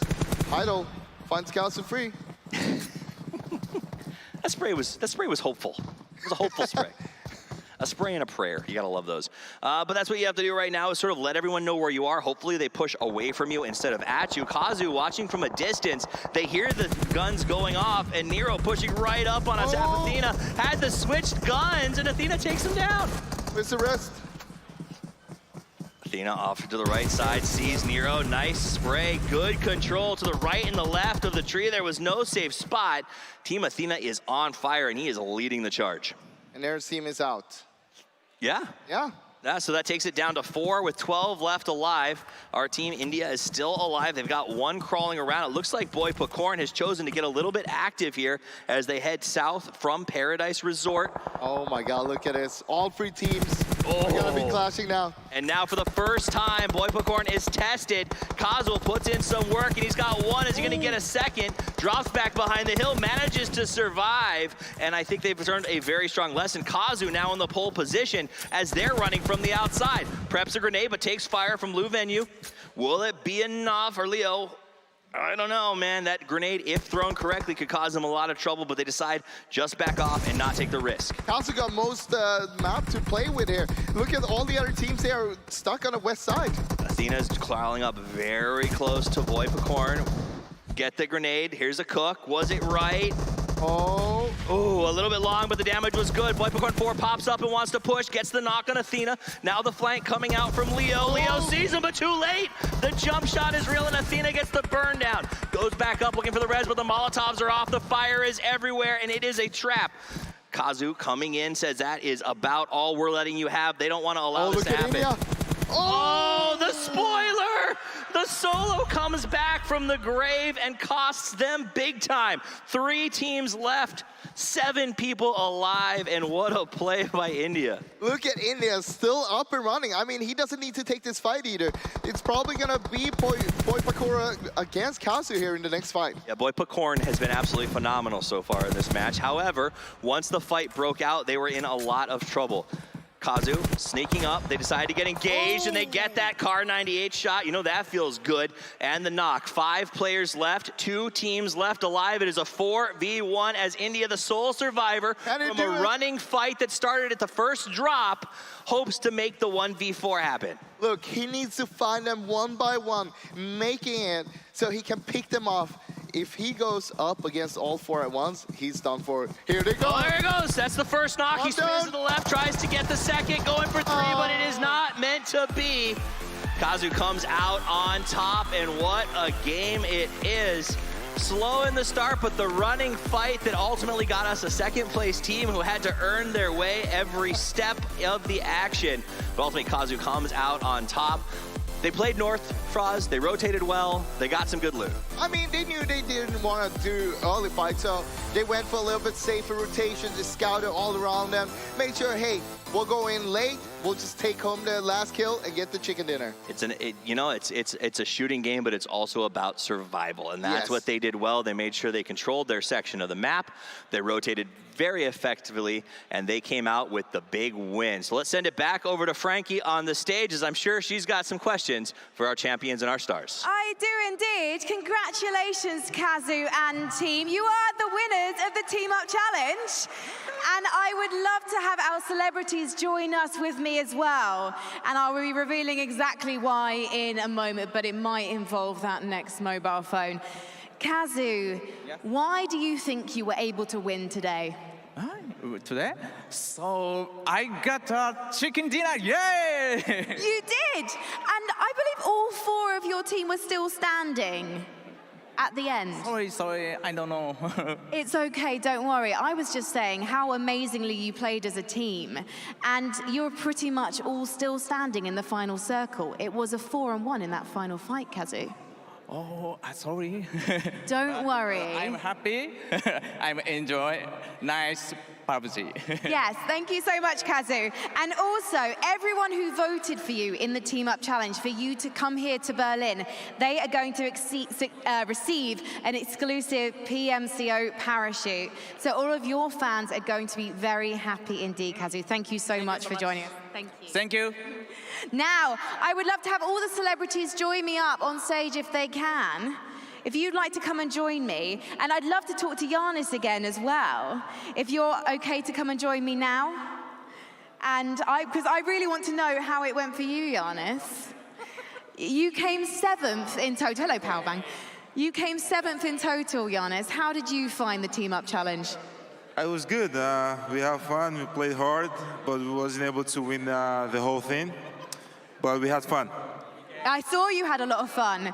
Alan Walker, fantastic musical performance from you earlier in the show. Was it you that got the 2 kills in boot camp early on? Yeah, that's true. You've had a lot of practice then? Yeah, a little bit. And I mean, you've even written a theme song for PUBG Mobile. Was that inspired by how much you love the game? Absolutely. Well, I want to ask you so many more questions because I'm a big fan, but you're going to be talking to Kalaris very shortly on the desk. So you're going to be talking to him. He's going to get the scoop from you.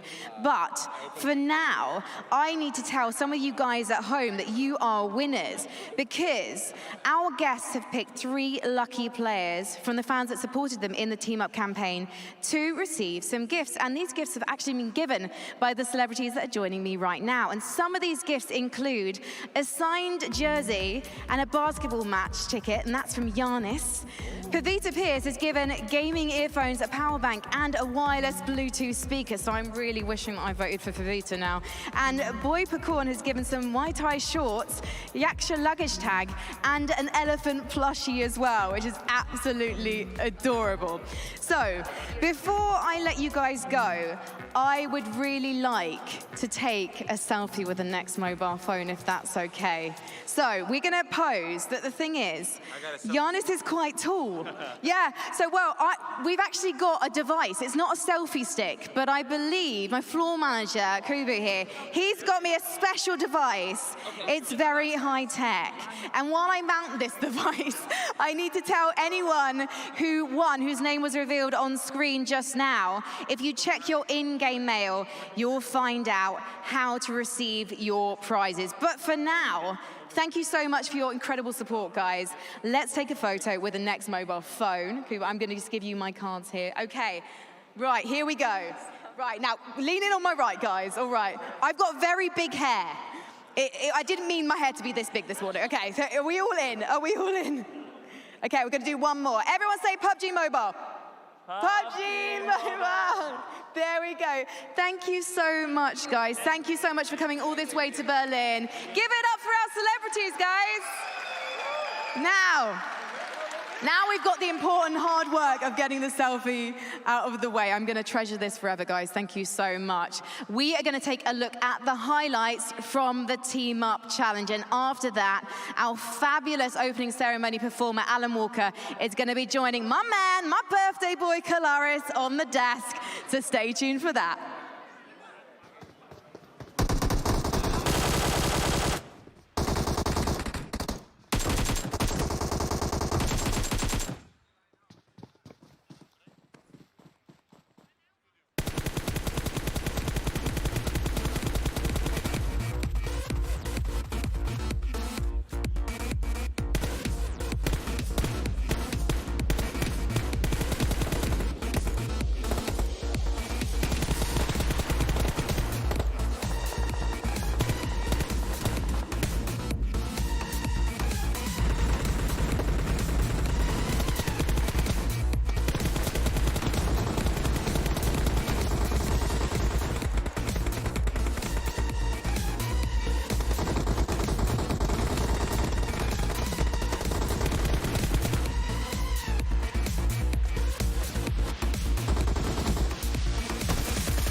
Welcome back, ladies and gentlemen, here to the PMCO Global Finals 2019. As, of course, we just finished our show match. It is concluded. And for the ride, along with me, I have Mr. Alan Walker. How are you doing, my friend? I'm good. It's a true honor to be here. Thank you very much. It's a pleasure to have you here as well. So just before we get into all the questions, how did you enjoy playing the game over in Camp Bravo? That was super fun. It was really exciting, and I got 2 kills, so that was, it was really fun. I'll tell you something, it's more than most people got in that game, so well played, my friend. So we're going to start things off with talking about the collaboration that you guys have had with PUBG Mobile as well. What do you make of the collaboration? How did it come about? Because I'm sure everyone is kind of eager to find out this. Like the collaboration came apart, together a very long time ago, but first I think we were talking about just doing 1 song, and then suddenly it was 2 songs, and then, it's been a journey. It's been super cool. First On My Way, and now Live Fast. Yeah. I mean, the performance we had at the beginning of the show, very cool, very awesome to see. And actually, speaking about the performance, I wanted to ask you about how you enjoy the stage here, and it must be a little bit different to most of the stages you perform on, I guess. Well, going from festivals and clubs to this stage, it's of course very different, but I got to play the music that I love and music that I created and performing for a fantastic audience and for you guys at home watching. Are you happy with the success of the new song? Because I think it's really kind of taken off. I listen to it on Spotify and things like that, so are you happy with it? Well, On My Way has been doing really well, and now I got my fingers crossed for Live Fast with A$AP Rocky, and I think it's going to be really, really cool and really successful. Fantastic. So, all right, curveball question. So don't panic. It's going to be pretty easy, I think. Overall, of course, you've got like a lot of, I think, popular songs, to say the least. Let's call them popular songs. Like Lily, of course, The Spectre, etc. What's the song that's resonated with you the most when you've been kind of creating it? Has it kind of spoken to you most, or you've just enjoyed kind of crafting and putting together? I think that dates back all the way to maybe Fade, the one before Faded. That was the first one that really broke me through on the internet, and then it later on became Faded. And since then, it's kind of just completely changed my life internally, and it's super fun, and it's like living in a dream. Yeah, it makes a lot of sense. It looks like it. It's pretty cool, especially I think the video for your new song as well, where you kind of sat on the buggy and driving around. Was the buggy fun? It looked kind of fun, I'll be honest. Super fun. Super fun. So what's next for Alan Walker? What's coming up for you along the way? Well, we just did Live Fast with A$AP Rocky, and now it's pretty much the summer tour for this year. And other than that, we got more music coming up later on, and more fun projects. And yeah, I think you guys out there will love it. Yeah, I think so. I think your look as well probably inspired a lot of PUBG. Right? Or was it the other way around? I'm not sure. I would say it's heavily inspired by PUBG. Oh, fair play. So, as well, is there anything that you would like to say to kind of your followers, fans out there around the world? I know a lot of them are tuning in now. A lot of them listened to the concert before. What I would like to say, thank you guys so much for tuning in today. It's a true honor to be here, and I hope you guys enjoyed the performance first. And it was super fun to play some games, and hope you guys will enjoy the rest of the finals. All right, well, thank you very much, my friend. You know what I want to see later on? I want to see some Abyssal Whip max hits. That's what I want to see from you later on. We'll keep that on the down low for now. Thank you very much, Alan, as we now go to a short break here, ladies and gentlemen, for the PMCO. And when we return, we head back into the maps. We're going to have map number 3 coming at you here for the Global Finals.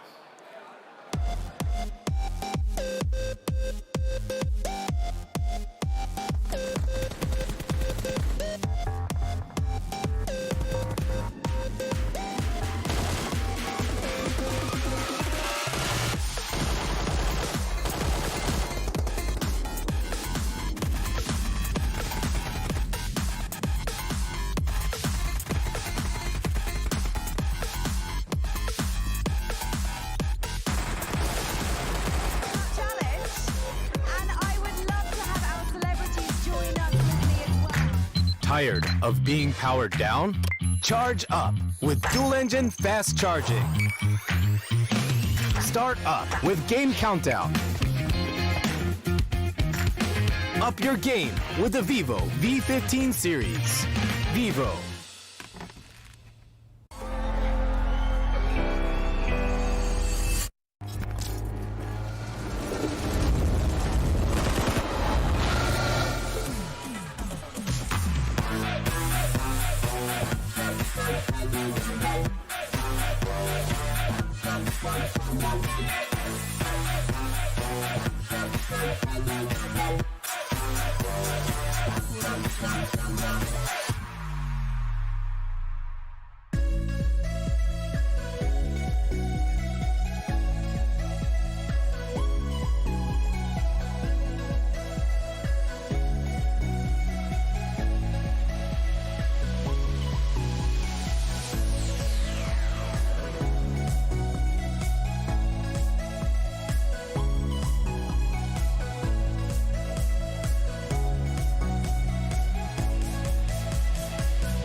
Plenty more exciting action coming at you here from the PMCO Global Finals 2019 as we are back at the desk. And I have to my right-hand side, Mr. Seven, I have Scoom, I have John Allen as well. Gentlemen, we're now moving on. Our show match is done. We had a little interview. We got a little selfie from Frankie who needed a little step ladder. That was interesting. And beyond all of that though now, we're going on to Vikendi. So we've gone all the way from the desert. We're going back to some snow, some nice snow. A little bit colder, very different to what's going on in here in Berlin right now. So talk to me about Vikendi. Talk to me about the lay of the land, as well as what you expect here. Yeah, I mean, Vikendi, in regards to just, it's one of the maps that it's fairly new to the game as well. So it's going to be interesting to see what we end up seeing. Like, what kind of drops are we going to see? Are we going to see people dropping on Villa, or maybe one of the more populated areas? So it's going to come down to the rotations they kind of want to take at the beginning of the map. Yeah, for sure. And Vikendi is a more like heavy compoundy map of all 4, in my opinion. I think it has the most compounds spread across the map.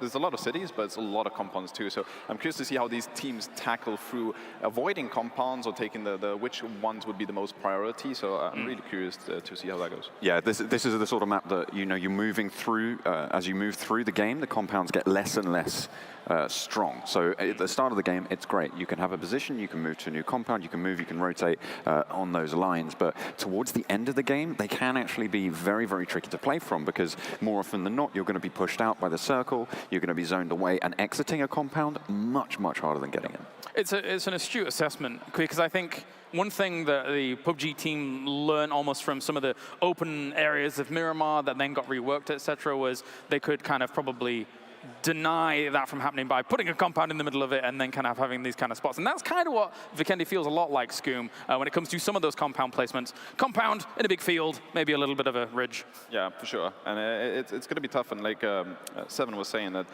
these middle areas like Villa and stuff, there's a few teams that actually love looting there. And I think this mid to west area is going to be super packed. I think there's going to be a lot of teams that are going to be spreading across some side from that side. So I think the east might be like super clear and preferable to play from. It may be. Let's take a look at the standings at the moment. RRQ Athena currently sits in first place with 51 points here, and you can see how they were able to perform as well individually throughout this game as it does stand. Elite Gaming currently in second place.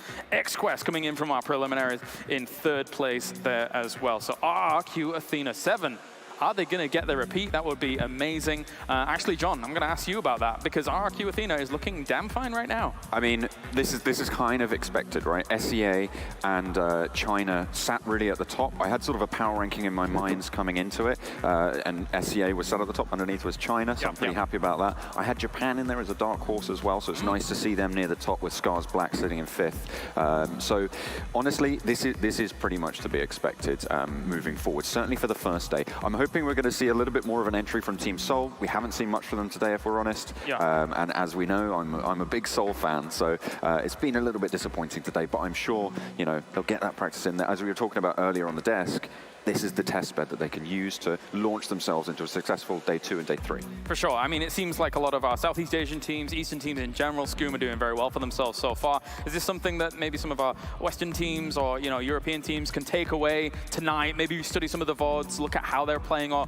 is it too small a sample size for them to extrapolate too much from? What do you think? It is really small to actually like know exactly how to adapt and stuff like that, but it's also like the perfect amount to set yourself up. Like, I think PUBG is so momentum-based, it's so mentality-based, that these games matter a lot. Even though it's only going to be 4 games today, they're going to matter a lot because they set the story for the next. Like, now that the fact that we have RRQ Athena, the #1 team, the reigning champions from last year, and the best team considered in this tournament, the fact that they're first and they have the momentum is going to be really tough for these teams to catch up on. Yeah, and people are definitely going to be gunning for them right now. They see them on the #1 spot. They know what they did in Dubai. They don't want them to go ahead and get a huge lead because they know if they do that, they're going to get more comfortable. They're going to start playing it safe, and they're just going to end up getting the placing points. They're not going to be so worried about kills, and they're going to just end up racking up those points, and might even see a bigger lead from them. And as we mentioned before, those placement points, they're going to be eventually making up around 70% of your overall points at the end of the tournament, potentially, if you're doing well for yourself. Now, when it comes to Vikendi, obviously, Scoom was mentioning that, you know, maybe the East is a little bit more barren when it comes to teams dropping,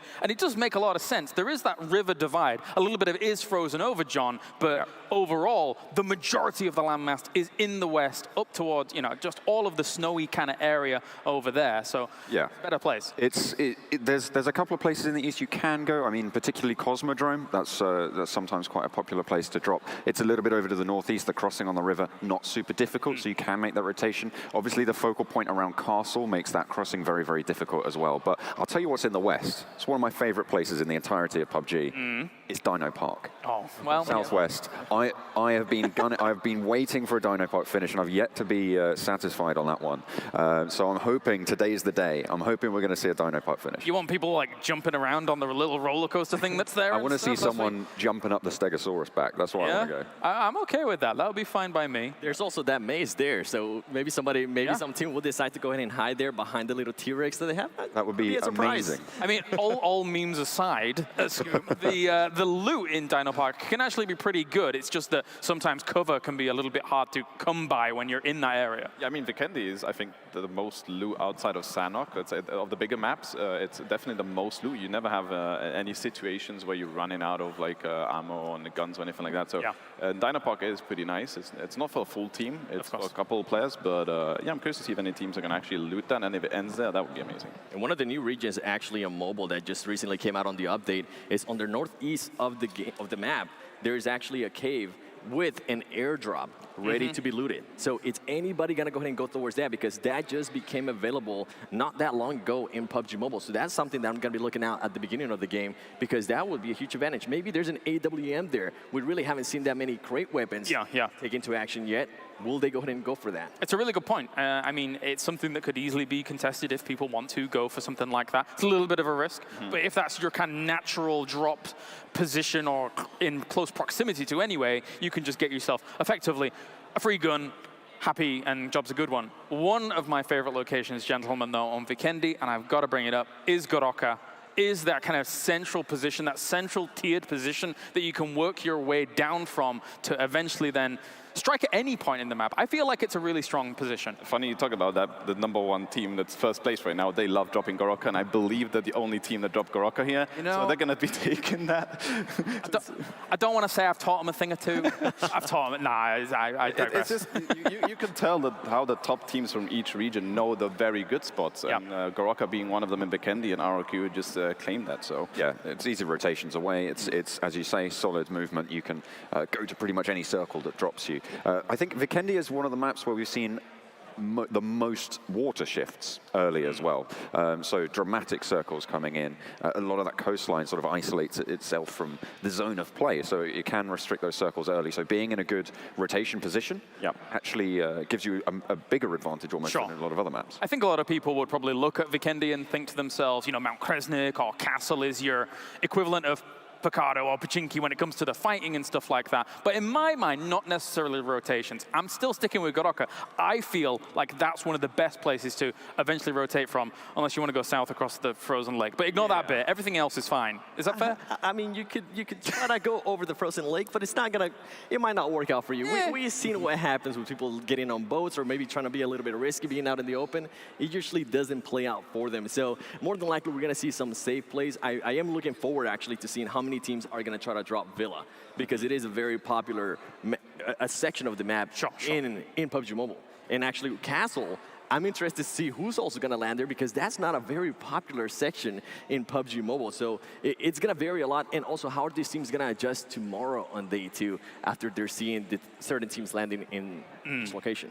Castle is very risky to drop, as you say. It's only got one way in, one way out. It's a castle, right? It's designed to be defended. Unfortunately, leaving it is not quite so easy. There's a single bridge, there's a fall, you can't get out any other way. So it's very, very risky. If there's a team gatekeeping you, you're going to struggle. And with that, X-Quest is actually one of the teams that like looting Castle, but the way they do it, they loot Castle to split with something like Villa or Westercross. So they have something to help them in case they don't get trapped. So that's really smart from X-Quest. I expect them to loot it with maybe a split around side. Let me tell you, I'm partially scared of Castle. Because one time, me and Sims, we're on a little bit of a story time here for a moment. Okay. Me and Sims, this one time, some guy on top of Castle with a Winchester decked us with 2 M24s. I have no clue how we almost lost this battle. I think Sims got him in the end. There you go. Look at him. He's giving me the thumbs up in the distance.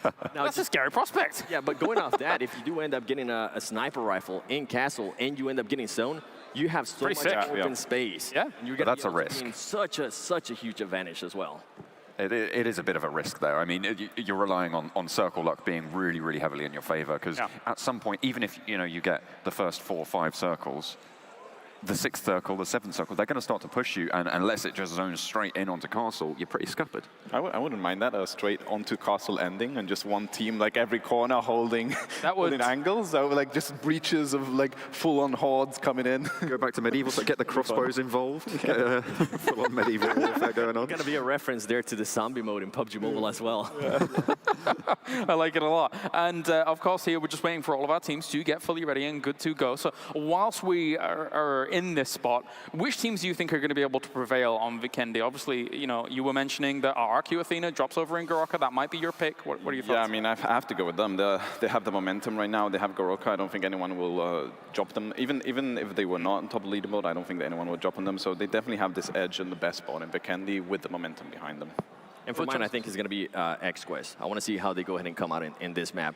I know they're probably not happy with what they've done so far. I'm pretty sure they want to go ahead and continue getting wins. Yeah. When they didn't get the actual first place in prelims, they were not happy about that. So it's one of those teams that is wanting to be first all the time. And another one, actually, John, is Team Seoul. How are they going to come out now?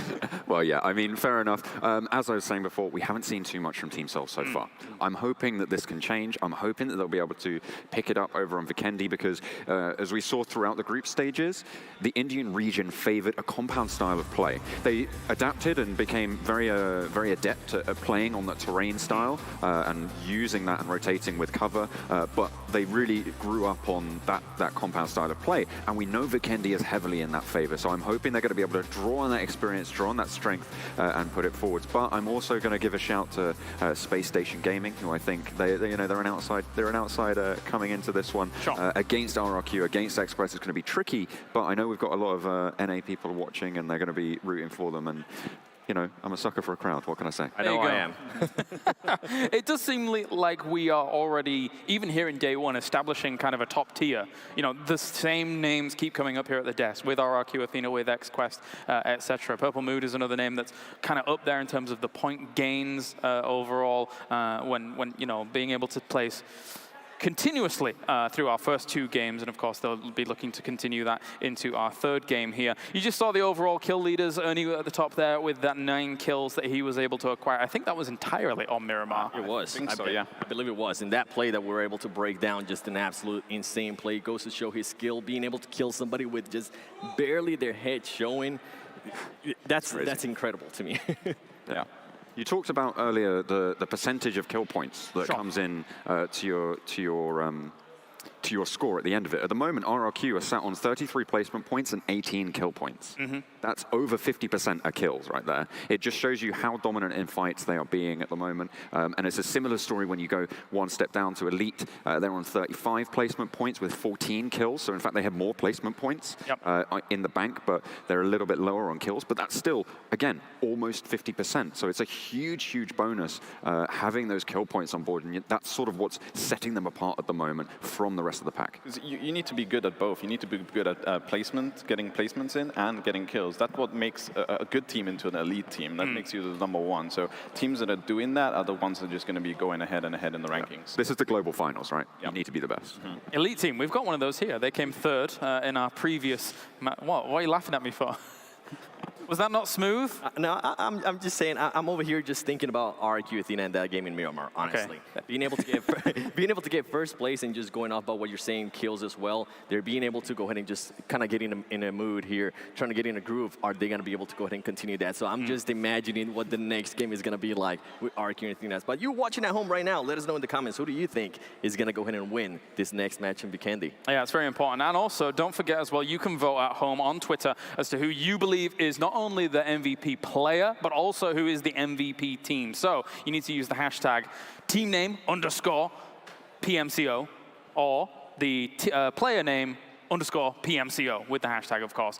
So make sure to join in on all the conversations over on Twitter, as you can also include at PUBG Mobile, and whilst doing that as well.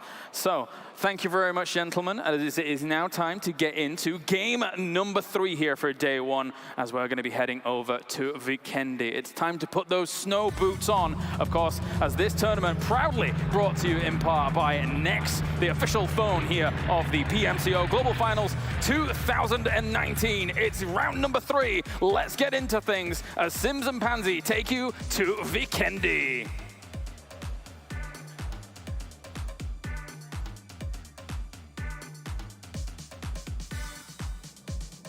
Plays out. There's so much to be seen. So many of these teams could easily step up, get into that top 3, but we've already had some very big performances. I don't think anyone's surprised by RRQ Athena really coming in, but those 13 kills, those points, that's insanity.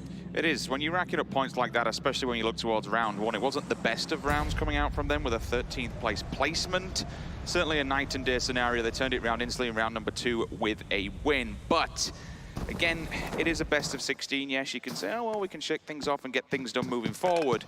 The problem is for the teams at the bottom, day one is where it starts to become more difficult. If you don't get the placements that you want, if you don't get the points at the top of the board, even midway through the pack, it becomes more and more difficult as we go further through this competition. And down at the bottom, I'm looking towards ARG, Seoul, TQ, the points below 10, not even double digits. It's looking a bit rough at the bottom of the charts. It is, and I really want to see more from the likes of Seoul. I know a lot of people coming into this, we're looking at them from a region we don't get to see too much of in these international stages, and I really want to see what they can bring to the forefront. Mortal's name is a little bit of an immortalized sort of situation there, so I want to see how much he can do coming in towards this one. I'm super excited to look at Space Station as well. They could certainly push that board. I remember watching those guys way back when, so under this new sort of look, they seem quite deadly, so we'll see. But again, there's some giants in their way that will not be moved easily. Everyone is down, though. We see the loop beginning. Everyone trying to get that little bit under their belt to start with. And I don't see too many early clashes, but most teams quite close by here. Circle does come in and it fixates on Castle. A couple of teams up north. That'll be 3.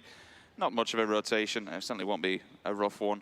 Bit of open ground in between that and the circle. Down further afield on the south, or even more towards the west from Double Mester. Work your way all the way down to the bottom areas. It's going to be a little bit tricky because there isn't too much room. If you want to be moving through Tovar, you're looking for Goroka, for instance. It could be quite rough. It depends how many teams actually want to play border control and just spoil on the edge, see if they can camp. And again, it is quite placement heavy, this competition, so the kills aren't necessarily where you pick up most of the points. You do want to be going for the win, and it is focused heavily on that. But certainly points make prizes. If you want to extend that lead, if you want to get further afield, or if you're having a bit of a rough time, pick up as many points as you can on the way. If you get that knock, go for the instant kill. Go for the thirst and stick the points in the bag. Yeah. Keeping on board with SSG, you can see them still looting up. Not too surprising. No real skirmishes yet. It will be that first kind of crunch. We're looking out towards the west here. There's a lot of teams around that area that could potentially get caught on the way into that first circle even. We know, Vikendi, it can be a brutal map, very punishing, a lot of high ground, a lot of areas that can be very tricky to traverse. So hopefully these teams do at least get some comfortable access into the circle, and then we get that real game going. Kind of stand out. Access into the circle, and then we get that real game going. Kind of stand out team, I want to say at the moment, that does stand out for different reasons, not for performing well or such, but it's actually going to be Purple Mood. They are currently in middle of the pack, but when you look for other teams that are just slightly below them or slightly above them, they have the most kills, 13 in the bag. And when you look towards your top 3, you're around that 14 and 15 mark. It's not too far afield, so a couple more placement points. They'll be kicking it right up there and be able to jump into the top 3 rather easily. Below them, though, 31 points in all. It does start to trickle off a little bit. 25 points, working your way down 20 around 11th place. And then things do start to take a bit of a turn, Nova and beyond from 12th place downwards. But at the moment, there's still everything to play for. It's still only day number 1. Hell, we're only the 3rd game into this. Any decent game with a couple of kills under the bag, and when you're looking towards ones that are rocking up 13, it'll definitely shoot you up there. I'm glad you brought that up. Like, after Ernie's performance you just witnessed, you can see the difference one player can make in this game. It is about the team, it's about everyone. And speaking of that, we have some pressure coming in. Cool Boy gonna get the first blood going in. Nice little pickup, gonna claim the first. Not gonna be able to actually get the full flush and a kill on that though. Nox certainly gonna put them on notice. And this is what we're talking about, those first early scraps coming in. Everyone trying to find that right place on the map, trying to get into that circle to feel comfortable. And everyone's looking for those prime spots to go to. Vikendi's out of place for now, which will force the team to come and get the res. Cat might want to try and advance on this, and it looks like XQF try and get the info and feed it back to the rest of the team. Just need to make sure they don't overextend as an individual, because it can be answered right back instantly. And then all of a sudden you're just disconnected from the rest of your roster, and you're in a position where you've basically just mirror image what you've done. You've knocked a player, you then go for the push, they can do the exact same. Your team is forced to go into a position they don't like, try and get the res, force the utility and get some work. Yeah, but Paraboy's on this side, and X-Quest are a very, very good deadly team. You're seeing as to why. Another knock comes in, that's Cat. Quick as lightning, Jimmy's gonna find one as well. This is looking very good so far. They need to get the flushes though, they need to keep the pressure up. They cannot let that simmer away. The M4 so far in this competition is doing all the work. Even with the 4 times. The spray is fantastic, crosses the road, Planet. Lovely tag, Planet's down to nothing. Absolutely nothing, so be forced to use the meds here. And again, I mean, this is just teetering on the edge of the circle. And they're hunting this as well. Look how aggressive Paraboy is being, Cat's being. They're being so aware of where they're going, keeping tabs on everything going on here. This is smart play. They are quite central as well, so maybe this is the territory they want. But with Cat being knocked, they need to be careful now. And oh no, they've lost out on Cat. That's a huge loss. I did say teetering on the edge of the circle, excuse me, it's near Tovar. And that's what I mentioned about taking one individual player like that. It's okay getting aggressive and going for the confirmation of any knocks or damage you do to get involved in these fights. But if you single yourself out, if you're in the middle of the street in an open field, they're happily going to just take you down and confirm that kill for the point. Yeah, and currently they're sat in third, the team that just lost out on a player. XQuest were doing really well for themselves, good kill counts as well. Round 1, I think they got 10 points from those kills. So they're a team you want to be expecting to get those frags in, get that damage done, but losing on a player this early could really slow them down. But another engagement starting. This is just on rotation, so it may not equate to a kill. We'll see if that actually comes out for now. You're going to see them kind of taking their time. This is the team that's just below, if I'm not mistaken. There's Bigatron just below the team we're talking about. XQuest, they're just trying to jump up there. They get a couple of kills, good placement. That could be XQuest in danger. I may have seen Cat go down, but for where the circle is, yes, you don't necessarily want to be going for all these fights, but it is favorable position in the circle at least. It's not quite plumb center. Castle would be the scenario there, but they can fall back to that, maybe take the bridge. No one's actually in Castle, and again, if the circle doesn't go that way, if it is unfavorable and hard shifts somewhere towards the west or the south, you're going to have difficulty crossing those bridges because there'll be fights on all fronts. There's only 2 teams that are left outside the circle now. We've got Unique just up in the northwest, heading past Dobro Mester, then all the way down south. We'll see SZB. They'll just be maybe taking a bit of a long swing. I can see Baraka and Senab just on the bottom, so maybe they play a spoiler to that entry point for SZB if they want to come through. Bigger picture though at the moment, it's just finding your feet, finding a good foothold. There are certain areas in the Vikendi you can, rather than keep rotating, actually hunker down. Look through the windows, try and take people out on the rotation. Especially with some of the buildings as well, you get a good field of vision from the balcony sides, from the windows that can provide you so much cover. Those balconies, not so much because they are wide open, your body is exposed. You can see some of these boys rocking level 3 helmets. If you've got the gear, then why not go for it? A little bit of contact starting to build now. This is very central. This is to the west of Castle, so a lot of these teams heading over this way. It's going to get a little bit scary. So you've got to be very cautious in how you play this. As soon as you engage, as soon as you make that contact, everyone's going to know about it. And people are so aggressive in this version of PUBG. You really see these teams fighting for those kill points with everything they have. So as soon as you make that engagement, you better be prepared to back it up. So we're seeing all the teams now heading themselves in towards the right places they want to go to, being careful on the way. This is down by Hot Springs. Just gonna take the time on the bridge, make sure they scout it out correctly. They're not new to this. They know this game inside out. They know these opponents, how they like to play. They put their time in. To expand on what you've just said, how people will play aggressive, how they will just send it to a compound and home in on a zone or area that they want particularly and take control of it. To be able to do that, it comes down to listening to the IGL. If you're not listening to the IGL and you're just doing whatever the hell you want, if you're running off as an individual fragger, maybe just trying to get a few solo kills, then pushes like this, they don't work because they're broken, they're split up. You'll be taken apart as an individual rather than a team. You don't have your teammates to back you up for the cover fire or even the refrag. So having teamwork and working as a unit in PUBG Mobile is so, so crucial when you're going for those advancement pushes. Incredibly so, and Nova on the move, looking for that next spot to get back towards, bringing that Darcia in. Beautiful work, don't get you. There we go, parking it up beautifully, look at that.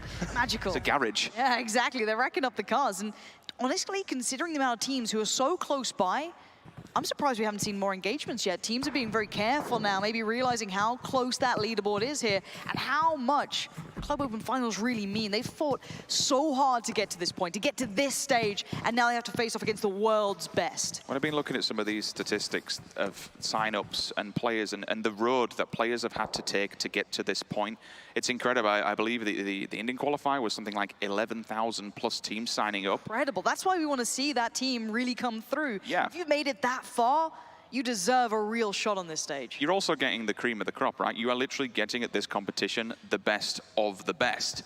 And this is why sometimes you will see these more passive games, because you know that you can't expose yourself. You can't extend from this compound.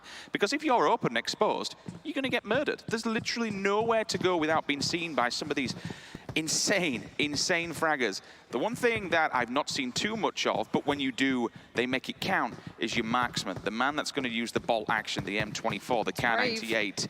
It is brave to use it, and with the current meta, with the ARs, with the DMRs, it's more favorable to go for those weapons.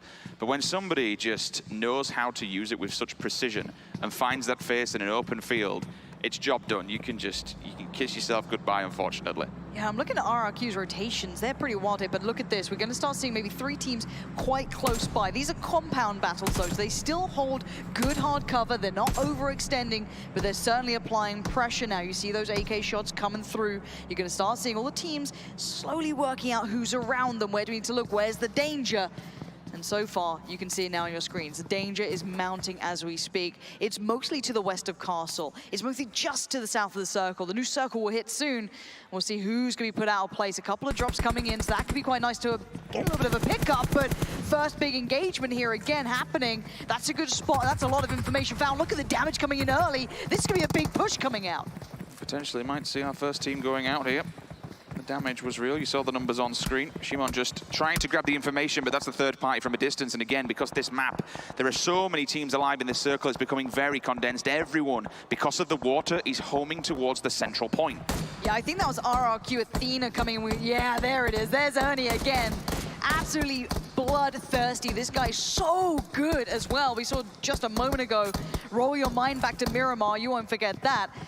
And again, not just one team they've spotted out here, but 2. They've seen the team in the compound just behind this as well. Senior there just keeping tabs on everything going on, making sure they're not getting third party, making sure no one's encroaching towards them. And they've had a long rotation. They were up in the north of the circle, and they've headed all the way around south. So big moves from these guys, filling out the game, not passive at all. I like they're both going for the M16 setup as well. It's a double AR comp from both of them, side by side, 4 times. To try and get the range on there, so you won't see the DMR. Oh, look at that You do angle. see the sniper rifle on Senior, though. K9, if he finds one of these. I mean, it's going to be a knock. It's not going to be a confirmation of a kill. It's just going to go damage and maybe pin them back in this, and hopefully other teams wipe them out. If you can just force so much damage, take the utility away from them, force them to use all their meds, maybe even just remove their helmets and their gear on their chest. It adds up. It causes problems adds up. long game, right? It's a gauntlet. You go for one team, but then you've got another fight to find as soon as you leave that building.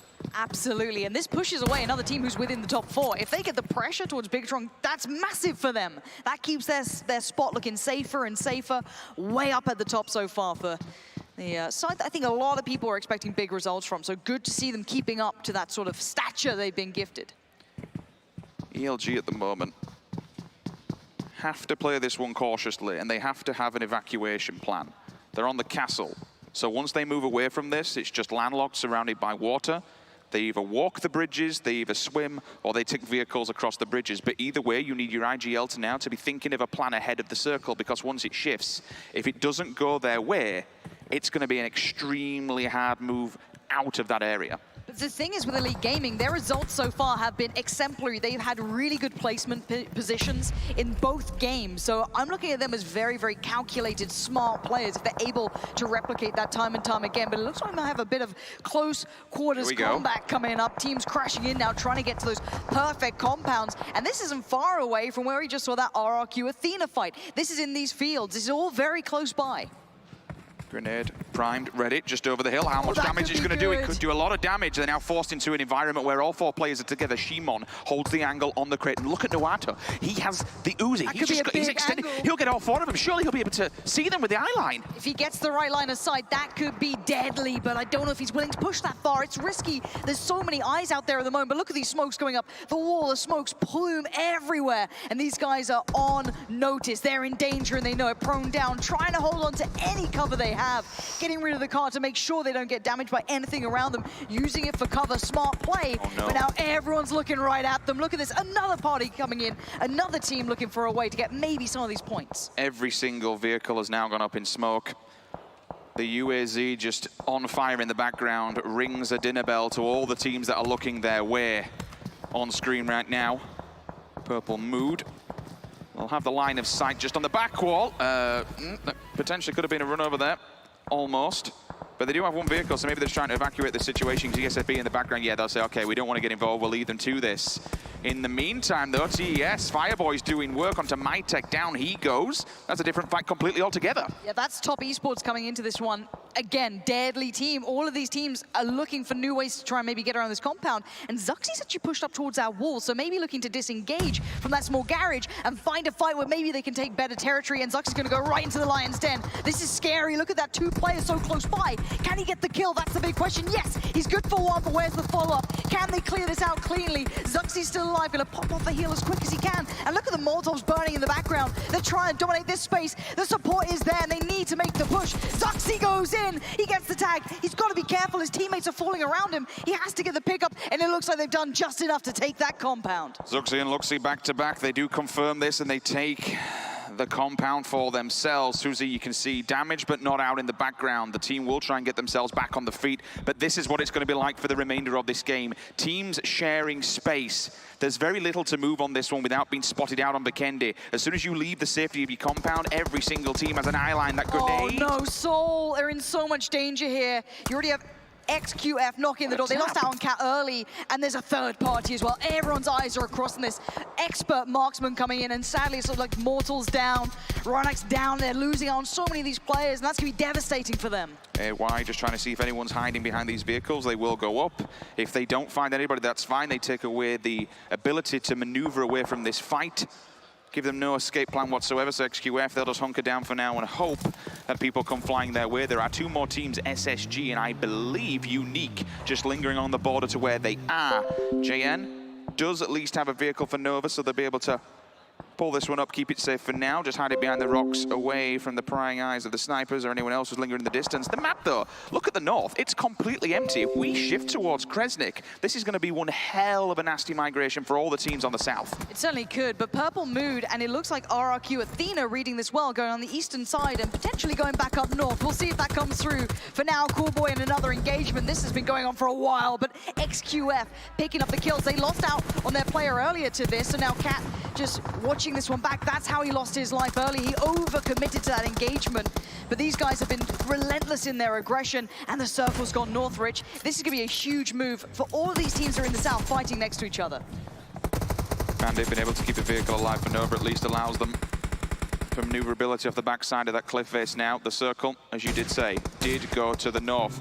Pod will be completely open. That's the small city that basically overlooks the edge of the river. Yes, the river can be run because of the ice that's below it. Further afield, no, you have the bridge. It's landlocked for the opposing side. We do have 2 teams still on that eastern flank, but there's very little to work with because then the river becomes unrunnable. You'll be swimming, and unfortunately, you'll be sinking because people will be seeing you from the coastal edges.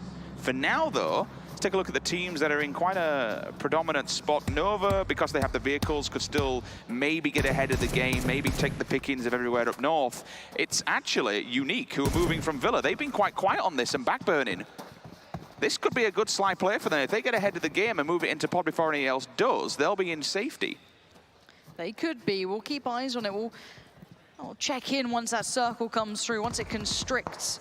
We'll know exactly where all these teams are, some being more cautious than others, and Mystic losing out on a little bit there. There is a teammate nearby, so they can get the pickup, but when you know that RRQ, Athena are close by, it's something you don't like to see. Now Nova, very up close and personal here. 4 players all together in the same compound, maybe going to try and make that final push. Lapis waiting so patiently, going to hear everything going on. Knows he's the last hope for his side. As the push comes through, you can see everyone clearing this out methodically. One by one. They'll just try and force them into an engagement where they don't have to go for the res. That grenade's going up and over. It might find a target. Lapis with the 6.86 shotgun waiting on the stairwell. God. When they walk up here, this could be death awaiting for them. First one strikes, but he misses. No. And AY takes full advantage. Down they go. Really nice work from Nova. AY, what a performance there. Just coming up, full confidence, taking that fight. XQF looking for their way forward. Got the vehicles, so there's still hope, but you can see teams in their way. It will not be easy. SSG are just down the road. They could maybe cost them a player on rotation. Let's see if they engage or not. They might take a wider swing, go further to the west, stay in the blue. There's the engagement coming in from SSG. They might pull up. They might have to think of a way to deal with this, because now they're in trouble. Another team to watch out for. Just back building again. It's going to be GC Busan, the same scenario of Team Unique on that western side, waiting for these teams to transfer and move across. Circle does actually go their way. Everyone now out in the east has to come across the water. Purple Mood, they'll take the bridge, they'll go through pod, that's easy for them. BTR, they also have a bridge, they can get a good entry point, but this now becomes extremely difficult. Should any of these teams take residency on the cliff face, they are going to be in a world of pain trying to transition to this circle. It's not going to be easy for any team. Team Queso just suffered another casualty. I think the pickups come in, so they should be okay. But they've been slowed down now. They can't quickly get away from this. They now need to be so careful of this team that's pulled up. Bigatron are just around the corner, and they have vehicles still available, so they can move, they can get around wherever they want to. I really want to see if Elite manage to survive this one, Lauren, because now they have to come out from Castle, but they are playing this late. Everyone else is transferring to the circle. They're still on the backside of Castle. I'm looking for RRQ Athena as well. They're a team that you expect big results from, and they're still in the southeast, not near the new circle, so this is where it gets deadly. Sixler's going to find Zuxi. That is Bigatron suffering. That's not good. What's gone wrong there? It's all falling apart for them. They looked on the verge of doing something great this game, but maybe just not going to have the luck they need as SSG now getting some pressure back towards them just across by Castle. ELG making their way around. We want to see how they're going to play it. They played it right towards SSG. The aggression's going to come out. Angry, Juicy, Carnage, all standing by, waiting for this one. Peeking out the right time. Bronco wants to get on the action. Bearzai gets the initial opener onto Angry. They'll continue the flood round. Brown to the back onto Broncho. Juicy's there though, stops the halt for now, knocks him back on his backside. Leader also Carnage. This is Carnage, exactly that. They're all dropping like flies around. They're making advancement on this, and it's all going wrong. They're trying to make a quick heal for SSG here. Look at them crawling. 3 players knocked down. Where is that remainder? Loxy's way off in all of this. No one else nearby. It looks like it's going to be cleanup time as another team might try and steal these points. Carnage out there collecting what he can, and there's the final player from ELG way off. They're leaving. They can't save him now. Surely it's done for. SSG need to confirm those kills. If 69 sees the walking wounded, that's an easy confirmation for them, and 2 points in the bag. It looks like they've been done. Uh-oh, another challenger. Carnage, you ready for this? He does have Juicy beside him, so still has a teammate next to him, and I think he's got the spot. That's good information. He needs to get the fight, though. Here's the cross. Oh, no, tags from a third party. Carnage has to go back in, depending on Juicy to help him out. And Ori swings out, and he gets it done. Big work from Carnage. Holding on, but that blue is ticking, and it's hurting like hell. Through the smoke, down he goes. Lashin will answer back though. Juicy falls and is confirmed, so they at least can keep carrying on. SSG, valiant effort, but unfortunately they will be eliminated. The rest of the players here for 69 just surviving on the edge of the circle. Meanwhile, everything's just calming down for a second. There's a lot of teams that have gone to the cliff, and the reason that they've done this is because the river provides coverage from their back. There's going to be no enemies behind them, and all they have to do is look front and center and see who's ahead of them. RRQ Athena making their rotation. They're in the southeast. They're back up in the north. These rotations from a wild, but look at that. Did he see them? Has he noticed what's up? I think he's got an idea because he's got teammates beside them, but a bit of a compound crash. We'll come back to that in a second. The push is coming in. They're clearing out, but they've actually been tagged up so badly. Zooms needs to be so careful. That could be a one-shot. He's going for it still. What a play from him. Brave and bold, taking down the enemy. Teammate does fall for the backup, jumps in, 1 HP in a mere dream. He's actually swinging with his fists, but unfortunately can't make it work. Instantly dropped to yes, they do survive, and if they get the revives as well, that should be 3. I don't think it was the 4th, but at least a minimum of 3 players that will continue this one forward. Yep, all 4. I'm seeing White Cat up in the distance, disconnected from the rest of them. That's the backup plan in case they had all gone down. Justice, though, still on the floor. I think he has information onto where TQ are, and he's feeding this back to the rest of the roster. There's no reason why he'll be standing out here. Either that, or he's just basically being a bouncer to stop any advancement to the circle and cover the backside. Oh, and Rose has real line of sight here. Look at this. Careful as well, not over-peaking. Gonna hold the angle, tapping away on that 4-1-6, looking for the damage with Lashin, but not gonna be getting it. But now they're in the blue. They have to make the move soon, and he knows it. Jimmy's gonna find a couple of players in the meantime. Tags on the cross, but Lashin's still staying alive. But, oh, and the overextension. Luxy punishing that. That's some distance with a K9. We said we don't see too many sniper rifles, but he's making it work. Instantly to the face, down he goes, and all of a sudden, this is what happens. Justice goes down because they're forced to re-grab themselves, get up and go for the res. But now he's extended. Everything they had going for them is falling to bits. Yeah, but that was RRQ coming in. That was not the team you were looking at. So these guys starting to build up. They had good rotations early, but now you've seen those kills coming in late games. And how is Lashin still alive on the run? Tries to make it. But can't get past Nova in the end. A good attempt, but not good enough. AY, second time we've seen him with the AKM, making it work and doing the job. TQ, between a rock and a hard place, quite literally. BTR's there, and Nova's making an advancement on all of this. They've heard these fights going down. They know who's lingering in the distance. Luxy with the follow-up smokes. Look at all the players knocking on the door. He has to be ready to receive them. This is a big cross. Oh, what a turn there from RRQ Athena. This is a big team that you want to be looking at, and be able to take a player out of the window like that is pretty impressive, but it's not over yet. WhiteCat is trying to cover up his teammates, trying to keep them alive, buy some time, and Nova have finally fallen. Nova are in trouble. They had so many kills as well. Finally he's put to rest.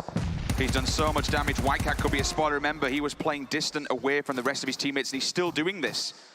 He can overwatch all of this and feed the information back to the rest of the roster where they are. Are they damaged? Are they done? Grenades. Ernie gets a bit of a tickle and he's warned, stay away from me, but that follow-up nade could be real, and it is! Ernie's down! I don't think they'll make a push on this because they will expose themselves too much. It's RRQ that have to do all the work to make the advancement and push them out of that compound. Yeah, but these teams are aggressive. They love to get in there when they feel the timing is right. And that Molotov, again, this could all be so deadly to slow down the push. And it slowed them down for a second. Buying time, buying a couple more seconds. RRQ Athena wants to get the revive when they've got it. They need to get themselves back to full strength to be able to take this fight. Pause for just a second. The advancement is real. RRQ are in the building. They're at the door. They're on the doorstep, so TS hasn't done enough damage to hold them back. They're at a man disadvantage as well because of the disconnect in the distance, the grenades. All this is going down, but the pull-up's here. Nova, got to do some damage. They jump out the vehicles, and they are welcomed with the mini. Nova looked so good, but this is such a scary situation to come into, pretty blind, and Justice coming around, and the jump-in shot doesn't need to depend on it too heavily, but it looks like Nova have been quelled and dealt with. We see the engagement in the distance kicking off. That's RRQ Athena getting into things. They finally got down a knock. That's a big pickup. That could allow them time now to make the push. The micro Uzi, he might be a little minigun, but it gets the job done. A little bit of a tab there from Ernie, which will give the audible warning. The flood is real. You better be ready for what's coming your way. Look at this team. He sprays in. Oh, no, he doesn't get it. What a mistake. And oh, no, that's a big loss for RRQ there. If they do manage to get through this cleanly, they're great. But Fireboy could have done so much damage. There's still one player up here, though. There's still one man alive for this team upstairs. In the smoke, shrouded. The revive comes in for RRQ Athena. They stay alive. 4 players will be standing soon. And we're down to the final 3 teams. This shouldn't be a 4 versus 1. With the numbers that you have and the advantage, you should be able to go for the refrag and insta him. Last player surviving here. You can hear the stairwell push. They're upstairs. They're at the door. They're at the wall. There is damage. Oh, what? What? What? Got 2! What is he doing? 3! Is this real? Could this be the 4 versus 1? The push comes in. Oh my God! He's only gone and done it. What a play! That should not have happened. What did he just do? You can't do that on a main stage like this. At a grand finals. This isn't a public match. What? That was incredible. But now he might have to face the music. 3 players stand against him. He's already done the unthinkable. And this might be that one step too far. But what a performance from that man. Top Esports can be proud of their player in that moment. You do not often see anyone challenging RRQ Athena like that. And he's going to try and heal out this blue. He knows it's just not on his side, but he can just rest easy with a smile on his face after that performance. GC Busan, they'll wait this one out and they'll claim the victory here in game number 3. I mean, we said that, Lauren. I mean, he could go ahead and pull Another miracle maneuver. I feel like the real winner is this gentleman on screen. What a sterling performance to just corner hang on those players that came through and murder them one by one individually. I mean, players on the opposing team are shooting one another. Hey, look, he's got 14 meds. He's still going. He's trying to put on a show for the fans. He's not going to be going down anytime soon. The blue is going to start really hurting. They know they've got this one. They're happy. And we get a little bit of call in return. We'll wait this one out to see it through till the very end. I don't want to be jinxing it or anything. I mean, I jinxed it in the last one where I said the 4 versus 1 shouldn't happen, and then, you know, I can hear that the crowd are actually applauding this man's work. Come on, give him a round of applause.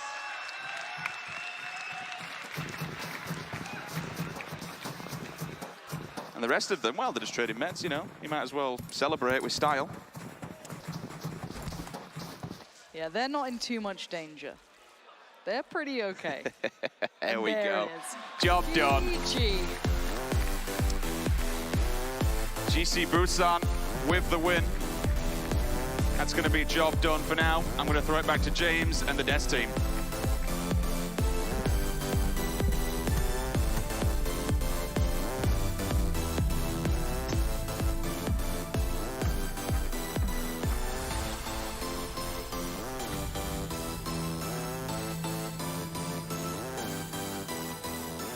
What a performance here on Vikendi, our first Vikendi here of the tournament as a whole for the PMCO Global Finals 2019.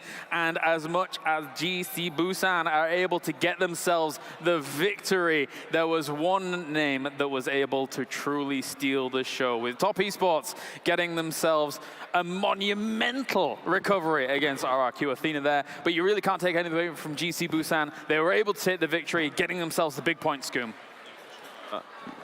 They performed pretty well there at the end. I mean, it was gonna be the RQ show. I was talking to Simon. Yeah. I was like looking at him. I was like, okay, they've probably run away with the tournament now. And then suddenly that one before out of nowhere, I was like, okay, never mind. We still have other teams here with the chance.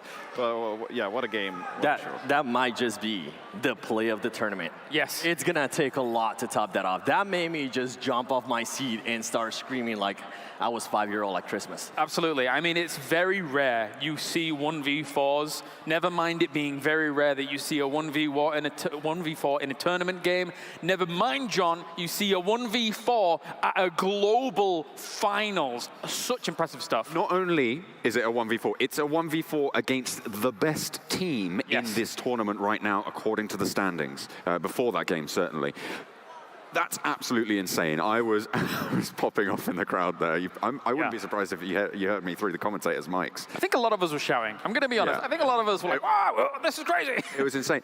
But he was like Neo. Like, he was moving around and he didn't even have to dodge the bullets. He just stopped them with his mind and just executed RRQ that way. Jumped back into the blue there for a moment towards that very last kill, but I mean, it still wasn't enough to take him down. He was just so impressive. He played that so perfect too. He kept moving around. He made sure he knocked somebody, moved to the other side of the door, knocked somebody, moved to the other side of the door, and as you said, he did go into the blue. He wasn't scared to get a little bit of damage from that. He knew what he was doing, and it worked out perfect. RQ Athena, I think they went in there thinking, oh, this is going to be easy. We're going to be able to get them. One guy goes down. They're like, okay, don't worry about it. 2 guys goes down, 3 guys goes down, and all of a sudden, we're just screaming because he got a 1v4. That is by far the most insane play I think I've ever seen. It's going to be hard to top it, Scoom. Yeah, it is going to be hard to top. And I think it's RQ. They got over eager there, for sure. On that side, they got super confident that they were wiping them. They were picking them apart. And it's just going to be the last one alive, but just incredible. That smoke play as well to start it all off. That smoke made them not know which side he was on, got those 2 early knocks, and that just made the play for him. Surely if you know it's maybe like one body left and stuff like that, you want to be kind of going in there like a SWAT team, actually flushing him out instead of kind of trickling in how they did, surely. You never want to be going 1v1, and if he has a smoke that he did initially, you want to wait out the smoke. You have the time, you had the circle, you didn't need to rush into like that they did. They could have taken that time and then rush in once it's completely cleared out. Yeah, and if they were going to go ahead and rush in, just rush in all at once. Don't go in one by one. I mean, it is a doorway. It's kind of sometimes tough, because if the first guy gets knocked, he blocks the doorway in a way, so it's kind of tough to get all in.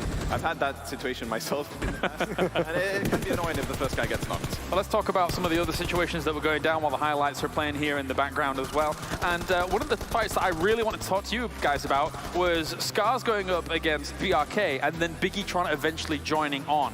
Do you feel like Scars should have made a bit of a move earlier against BRK, considering the position that they were in?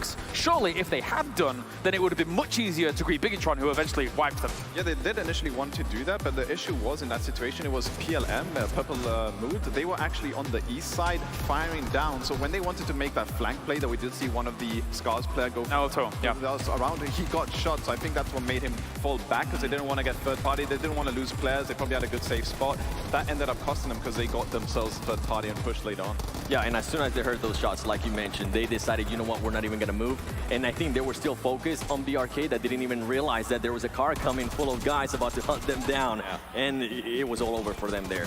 Yeah, it was just a pretty tricky situation to deal with all round. So unfortunately, they did bite the bullet on that one. So, you know, maybe they'll be able to pick that one up for their future Vikendi maps, for their future just maps in general. Of course, it is just one of many. Definitely so. And then when we got to our circle shift 4-5, that's when I started really sweating, because that was when you had so much water in the middle of the circle. You have to make the decision, where are you going to go? For teams like Team Queso, I liked what they were trying to do, staying near the bridge, maybe even staying near a boat. That was kind of their desperation tactic. You need to have options, surely, in those moments. Yeah, for sure. And we talked about in the desk that the west side was going to be super packed, and we saw it right there. There was only like 2 teams on the east, which was Team Queso and another one. And then RIQ actually acknowledged that, and you saw that rotation with PLM as well, coming all around to the east side. And then it did shrink like 4 or 5 times north, though, which was a bit extreme. There was a lot of yoinks going north, but you saw those experienced teams knowing how to rotate out of that. Yeah, and that was actually surprising in regards to joinks. That's pretty much what I was going to mention. Yeah. There was so much third party. It was insane. I think SSG at one point also, they started getting third party. They actually lost those 2 kills. They were able to knock down 3 players, but they were not able to confirm 2 of those 3 kills, which in this kind of tournament, you need to start confirming those kills, especially at that point. You're down 2 players. SSG is not more than likely, percentage-wise, they're not going to be able to make it all the way at the end. So you want to see those confirmed kills. Yeah. Something as well that we saw during that map was the prevalence actually of the micro Uzi coming in a lot of close range fights. It's much better in those compounds, certainly in Vikendi as well, because of the prevalence of compounds. You play up close a little bit more. The micro Uzi, you can get those shots off so fast. It's absolutely insane, just pumping out the 9mm. And at the close range, that does enough damage. It makes it work. I'm going to be honest, it used to be the only thing I could pick up on Vikendi for a long time. But, you know, times have changed. Let's take a look at some of the MVPs here for our game number 3 when it comes to Vikendi as a whole, as our dream team. Once again, it's been crafted. And, of course, who can take it away from him? KK Estrel up towards the top there, getting himself that first place and absolutely massively deserved performance. Arguably player of the tournament so far. It might put him in contention for MVP voting, as the public is currently voting for him there. And also members from Nova, as well as XQuest and GC Busan as well. So a good lineup there, 7, to make the MVP lineup. Yeah, a definitely good lineup. And I mean, he had to be first. If he wouldn't have been first, it would have been insane to me.